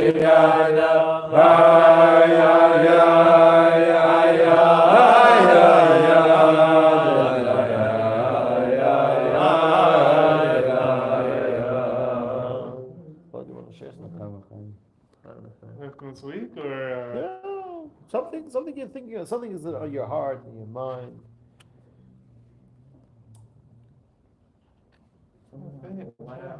trying to think. On the spot. Give me like a topic or something. Give me a topic. It's come from. I want to share something small that happened to me last night. Last night, the whole day I was running around trying to, like, I can't say the whole day, but a part of the day I was running around trying to, like, take care of some stuff for Rebbe Vichner. Came 9 o'clock at night, I was already zonked. So I just wanted to finish my day, but a friend of mine made a l'chaim for a son. The son got engaged. They made a l'chaim. In the beginning, I thought that it's somewhere close over here, so I just walked instead of taking my car. Then I come over there, that hall is closed. So I said, oh, I made a mistake, so it's all the way at the end of Meir Shara. So I go there. I was tired. I was there for 5 minutes, and I decided, like, instead of me walking back home, I'll just take the train. The train reaches Meir Shara from the other side. I get onto the train, and I think it's the first time in my life I forgot to pay. I usually, even if I take for one, sometimes I have to run to pick up my daughter, I take for one. And exactly this time, I'm just sitting with myself, and the guy comes over. Where's your Rav-Kav? I've been inspected hundreds of times. It's like, whoosh, I didn't pay. 185 shekel ticket.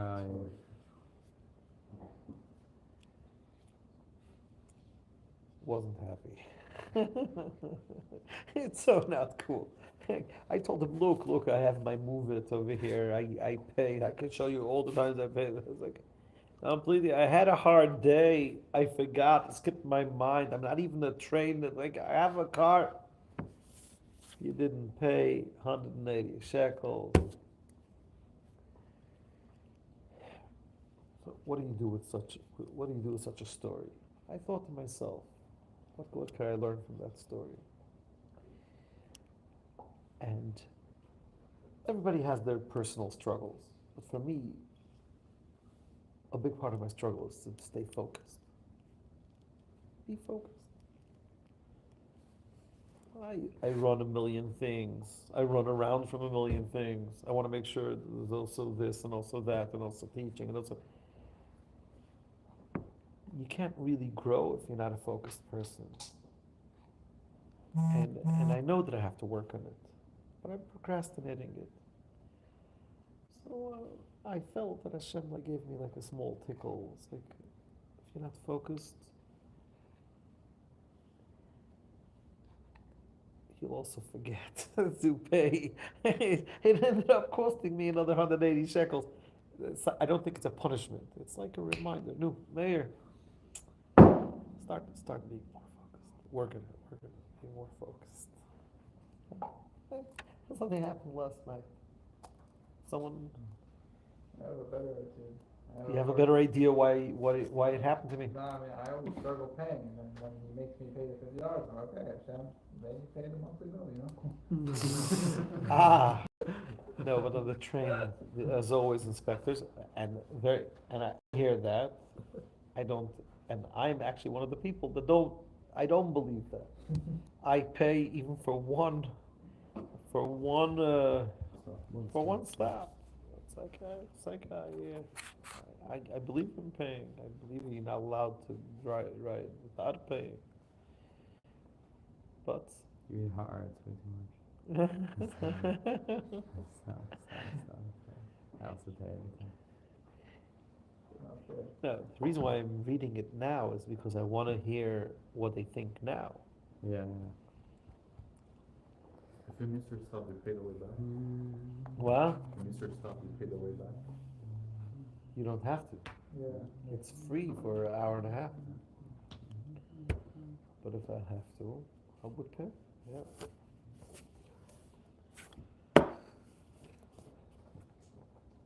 You want to share something? Me? Share something small. Oh. Otherwise it's like official for break. Oh, you want to share I something? think I had something. So the first thing that came to mind this week, or that something that happened this week was, so the gym I go to there's about a good amount of Jews, also a good amount of Arabs, and obviously it's probably not. I mean, for some people it could be a bit tense right now, especially with conflict going on. And But I'm sure that a lot of Arabs. You should know. By the way, the Israeli Arabs. they're very great people. They're pretty good this time around. Right. Most of them. Like we had to fire all of our workers because their statuses was full of supporting Hamas. But, Oh, wow. but a lot of Arabs in Israel are saying that Hamas is ISIS. Like, Yeah. So I go what? to the, We're not talking about Chabad. so I go to the gym. Chabad could be a Likud member, or Itamar. You could work with Itamar Ben Gvir. So the type of person I could be very stubborn at times. It could benefit me. And I want to go to the gym even during the time. So what the first thing I want to do is just get back there. I have goals I have for myself right now. And so the other day I go, and there's this machine I want to use. There's this guy, young Arab guy using the machine. And I ask him, I kind of like give attention, I have headphones, and ask like working with him. I don't know if he understands my English, but he said, sure, yeah. And then I just started talking to him, make conversation with him. The English wasn't the best, but it was enough. But it's just the cool thing was I introduced myself. I'm pretty sure he knew I was Jewish. I was wearing a baseball cap. I was wearing my shirt that says like Shalom on it, so he obviously knew I was Jewish. So, but I think like one thing I learned, when I first started becoming Baal Tshuva, out of all places, I became Baal Tshuva in a small town in Texas, and Which town? College Station, where the Lazarus are. And the thing is, a lot of people there obviously have never met a Jew before, let alone they've never met a religious Jew. And when you walk around, you present yourself as a Jew. Even during times like this, right now with the conflict going on, last year with Kanye West, that was kind of like a big thing for me. Was I was becoming an observer. I was wearing a kippah. People knew I was Jewish on campus. I mean, this is the largest university in the country, and this is the heat of everything with Kanye West going on. Saying all of his anti-Semitic rhetoric. When things are going good or things are going bad, when you're walking around as a Jew and you're representing the Jewish people, there's always an opportunity to do a Kiddush Hashem. There's always an opportunity that you are going around, you present yourself as a Jew, and you can have a positive impact on someone, say Jewish, non-Jewish, whatever. There's never an excuse not to do that, in my opinion. I'm not saying it's not only me, tons of people doing it. There's tons of people making Kiddush Hashem every day. But it's just that was the cool thing for me. That's the type of person I am. I like to talk to people. Like even when I started becoming religious, I became the same person. And the same person I was before I was religious, just with a little bit of refinements, So that person, I go up to anybody and talk to them. Same thing with this guy. I'm Jewish. He's Arab. Me, I was in the gym with him. He's just another guy there, and everything else is hearsay, and nothing really mattered. I could be a Jew and he could be an Arab. We could be friends. 100%. Obviously, we're not best friends, but we had a positive. You could also be best friends. We could be best friends, but I have to know him better than just being at the gym. So, but the point is that I was flying once from Jordan. The guy next to me was like someone that was thinking of becoming the first Palestinian president, and we had great conversations. It's like I heard you say something about. Funny enough, I think you said something regarding shidduchim, and that like some people have come with these preferences, and you're like, why would you ever do that to yourself? You're limiting yourself from who you could possibly be with. The same thing, like we can never limit ourselves in this world. We can interact with anybody we want to interact with. We can have positive interactions we want to interact with. Obviously, and we can make it. The thing is, ultimately, it benefits both the Jewish people and the rest of the world. That we can have positive interactions together. We can be one, even during times like this. One people on earth, but obviously we are. As long as you don't give up your. Yeah, you don't give up your Jewish identity. You stay strong. You stay strong and grounded in your values, and then the rest, you do good work. One people minus Hamas. What? One people minus Hamas. Right, minus Hamas. Yes, they. We can. The interactions with them have not been so positive. They are people. That's people that act this way are animals. People can be Socialization. animals. What? People They're can be pretty animals. They're people. 100%. Yeah, but why? But why should it? Why would you be upset with Arab when it comes to the gym? No. That would be racism. That would be racism. And not only that, the fact that an Arab feels comfortable to come to a Jewish gym, that just shows that he knows that we're Yemen. No one over here would go to a gym in East Jerusalem these days. Yeah. That's right. I'm assuming you're talking about the zoos. Hmm? I'm assuming you're talking about the zoos? Which gym? I've always wanted Star to Wars. work on my That's running. all. It's very I've always mixed, wanted you to know. work on my running. The zoos is the same You have thing. everything from guys from Arab guys there to a woman who's wearing a long skirt running on the treadmill there. You don't Yeah, get it? yeah. Chassidim He said no one wants to go to East Jerusalem tank and train. tops. I said, Right. I've always wanted to work Yeah, on my kids running. sit in tank tops. In Yeah. the zoos, I don't know about Hunted, about yeah. you. No, you got a couple interesting characters there. I mean, listen, There's some ripped Chassidim. You should know. yeah, for sure. We have some secret weapons. They come with the Strymol. They give in the army. For everyone. No, but in the day, like, listen, I was Where? very happy to have the interaction with them. You're down for a shot. You gotta clarify for Human time in the city. All Arabs are coming. What? Save the whole city. We're reminded of that so Only on before. behalf of the Tons. We're not talking about Rishoyim doing sins. We're talking about people that are trying to annihilate us. They killed lots of others, though, no? It shows the world. What? They put the honey all over her and had the bees kill her. Right. It's a good question. Why would you want to save the life of an evil person in Saddam? So how does it parallel to our situation? Like what should we take from that? Very good question. Anyone has an answer? Isn't there a Gemara about there's a boy drowning, you have to save him, Yeah, and they're talking about like the Romans were like persecuting them. but it was based on like if you didn't save that person, that it would cause a If it's empty, bigger hate Right. towards you. Right. Still. It's just the idol same worshippers that thing, you're not same supposed to thing. save. No, it's the same thing. Idol worshippers you're not supposed to save. See a gift or a non-Jew. Yeah, Okay, yeah. but again, One. because they're doing something against. They said idol worship, but then they added it, you should also say idol Depending worship. on the situation, if it Exactly. would make If it the was situation societal, worse, it would create more hate. yeah. If you could do it on the Shishi, You're saying on the shushu, you're talking for the whole world now. there's 0 viewers. That's It's being recorded for the whole. What? Hold potentially inappropriate. Was that message for inappropriate? review. No. no, it's messages and they message you. Okay. No, you Oh, don't. what? I'm gonna send messages. Sorry, I like said that, and then inappropriate? there's like pops up like inappropriate message. Yeah, like yeah, being monitored. Demonetizing. Why don't I see the messages? No. Close. Yeah, now you can see. Oh, hi from Florida, L'chaim. Hi Rabbi, it's Ariella Iron. Nice. L'chaim, L'chaim, Shani. It was a pleasure. Yeah, everybody could feel free to come and go. It's fine. There's one thing. It's actually a smart thing to leave before the end because at the end everybody cleans. No, it's like a joking. It was a joke. But now the joke's back to you. See that. There's one interesting thing I learned this week. Really was on behalf of Rabbi Shem Tov. I thought it was basically a lot of this week's Tanya talks about the comparison between Paraduma and the passing of Tzaddikim. And it's this how, just like Paraduma, What? A lot of what? how it draws the comparison between Yeah, but where Paraduma. did you learn it this week? It's in Chitas. Yeah. Tanya. Tanya. Oh, the Tanya. Thanks for having me. Yeah. My pleasure. And it says, what's the comparison between Paraduma and Tzaddikim? You looking for the garbage? And he says, You specifically between how Paraduma and Tzaddikim give they kapara. both give kapara. Rabbi Shem I Tov thought you gave- said Parsha. No, basically, The Chitas, right. the act of paraduma that cleanses is the sprinkling of the water. Thank It's you. a very simple act Have a good night. that gives a very Good big night, boss. cleansing to the person.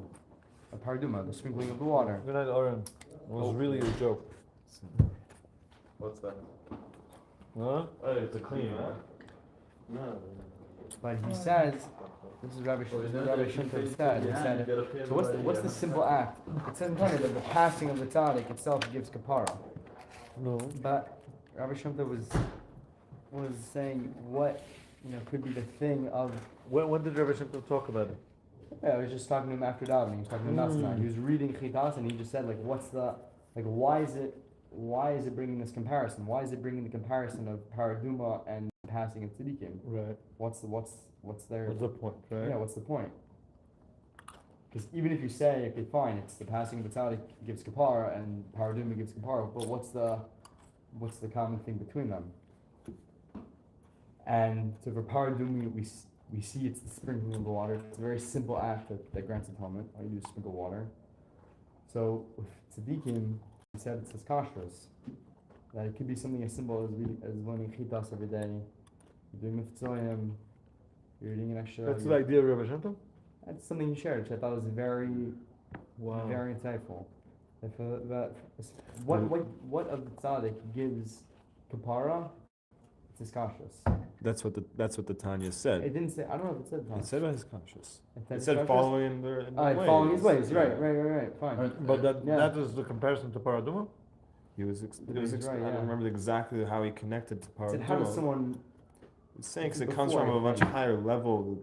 How does someone after the tzaddik passes away connect to the tzaddik through his conscious, and then it brings paraduma. So it could be. The question is why does the death of a tzaddik bring kapara, and then what do you have to do to receive that, right?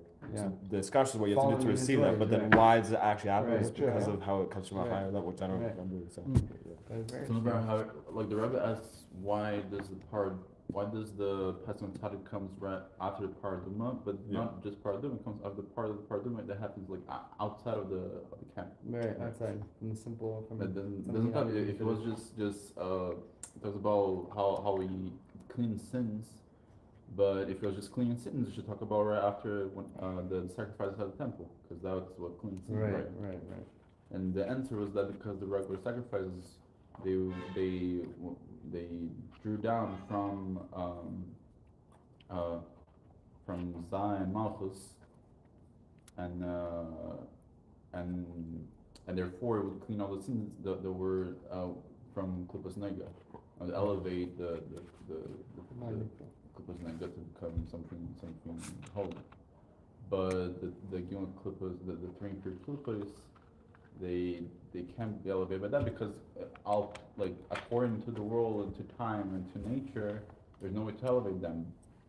But the whole point of the paraduma is that it connects to Arich Ampin, which is much higher than all of that, and comes to the Chachma Stima Arich Ampin, and then because it's so much higher, it's above all of there's a world of nature and everything, so that when the paraduma, when the sacrifice of paraduma happens, the part that's outside the temple that purifies even the sin of to a mace of touching corpse, which is like the highest form of impurity. So then how did that connect to the tzaddik? Why did the tzaddik have that same potential? How it's connected to the passing of a tzaddik. Yeah. I mean, you see, it's funny. Everyone always says it's always crazy how after the Rebbe passed away, you have so many more Chabad houses, you have so many more shluchim, you have so many more people who are like doing Torah mitzvah, and it's said how all the learning that a tzaddik does in his lifetime and all the mitzvot that a tzaddik does in his lifetime, it's only really fully revealed after he passes away. And I think a lot of that, I'm sure that's a big, it's a big reason why. People are always very astonished how it's so successful after he passed away. But I think that's Almost a 30 very years there. direct connection, And through discussions, when we do mitzvahim, when we learn chitas, when we something Rabbi Kaufman said today in Chassidus, which I thought was very, very amazing. He said the difference between a misnagid and a chassid is at the very end of the day, at the very depth core of a misnag of the misnagdim, their core depth is it's about me. And when we daven to Hashem and we say, I need this, I need this, I need that, at the end of the day, it's about me. Even if it's saying, I want to do your avodah just perfectly, it's still about me doing my avodah perfectly. And he said, what's the depth of a chassid? He said, the depth of a chassid is the Rebbe. That at the end of the day, it's not about just the fact that I need. At the end of the day, we realize we don't have those needs. We're there to serve. The Rebbe is the person that said constantly, all the time, I was created in order to serve my Maker. I was created in order to serve my Maker. And that's something the Rebbe said all the time. Mm-hmm. And it's true. When we connect that idea, and when and we had discussions to the Rebbe in that way, to that idea, first of all, it's a very empowering idea because it makes us see our lives as not things as we need this, we need that, etc., etc., etc., but we have so much to give. And it's very beautiful. And be of service. And be of service. Especially now, it's like, I think a lot of people, including myself, it's like you have so many moments where you think, what really am I doing to help Klal Yisrael? What really am I doing to help? I'm just, fine, okay. Part of it's, we're not on the front lines, we don't have a gun. But, the muftzoim that we can do, or the kind act that we can do, or the way we can help another person, or the Torah we can learn, and when we can really try to mean it, and we do it the way that the Rebbe did. The Rebbe had that feel. Like I was watching the Gem video this past week. I don't know if anyone else watched the Gem video. Which one? The one about how the land of Israel and the Jewish people are bound together and united, and just to see how the Rebbe talked about like the Jewish people and the land is holy, and you think about how the Rebbe was the one who started Farbrengen, and he totally spoke out against, he was such a defender of Israel. It's like, if we connect to those ideas of the Rebbe, and we connect to the Rebbe in that way, we live for something greater than ourselves. And in that way, that gives us compar from everything else. And we connect to the Rebbe, and we try to be that person that we were created to serve our master, our maker. And it's a very shmak idea. Time, everybody.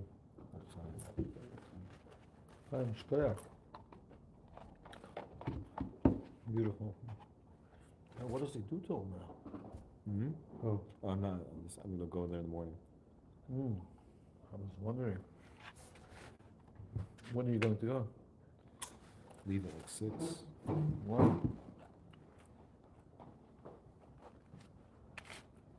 He does this the whole day. Depending on clients. Depending on clients.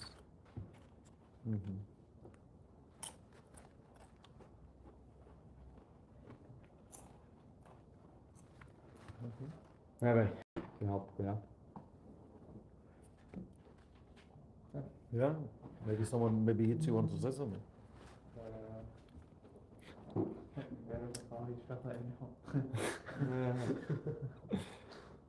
Now I really want to hear what you have to say. I'm interrogating Ian to see if Cambridge is full Muslim or if it's full British. You're currently interrogating? No, it's just interesting. This whole world, it's like you always feel like everyone's against you. Like right now, the entire world feels like it's anti-Israel. It's not the entire world. It's the Perhaps people. it is. Most governments are our side. Yeah, but it's just like there's so Russia said something today that we have no right to defend ourselves. Really? Putin said that, or? Yeah, Putin. What? No. Crazy.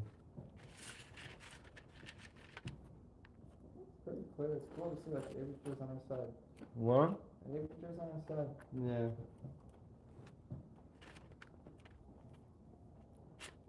We said something that Nasrallah is going to talk to, I don't know. Who? The leader of Hezbollah. Wow. He said he has a dramatic speech to give tomorrow. Wait, what? What? Somebody made a joke video, like an animation of him saying his speech. The what? Something Hebrew. I didn't understand most of it. The what? Or something Hebrew. I didn't understand most of it, but Patach. What was the joke? Making fun of him. Oh, Giving too much credence. what? Too much credence given to where he's like waiting to hear what he has to say. Like it's gonna affect what we do. It does. That's the sad part. That's the sad part, exactly. We're gonna strike them. We're gonna strike them. We're not. We're not.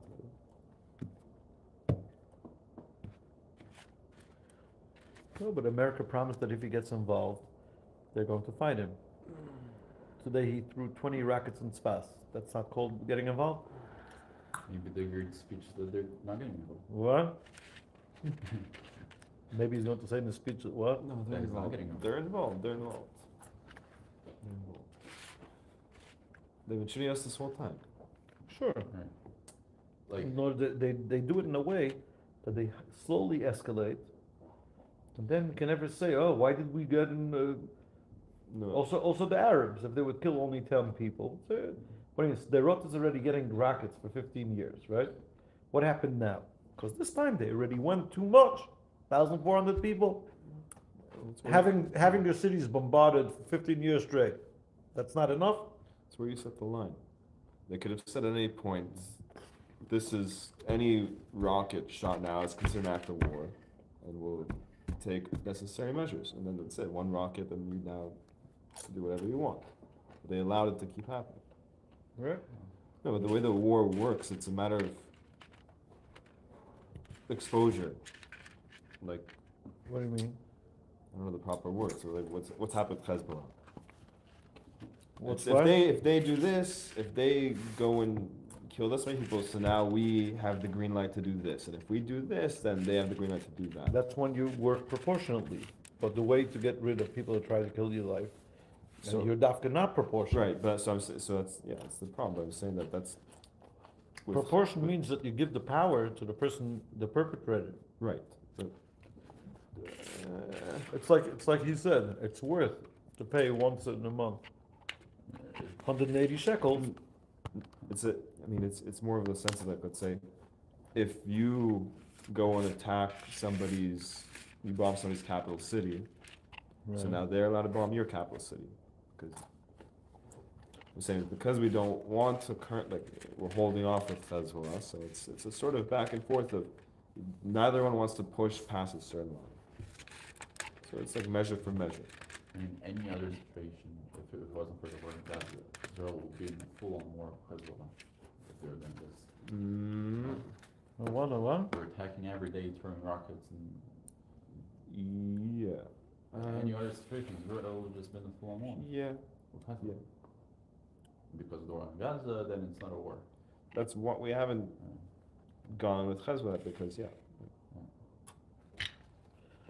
and Iran's just waiting for us to waste ourselves down with Hamas and Hezbollah. Right. They want to be a part of the war when they're already nuclear. Then we'll wake up. But let's all say l'chaim. Klal Yisrael should be victorious. L'mayla m'derech ha'tova. There's no question. And that's it. L'chaim, everyone. Should be L'maylam there, Should be l'mayla m'derech ha'tova. the Rebbe. L'mayla, I'm sure. I remember videos of the Rebbe for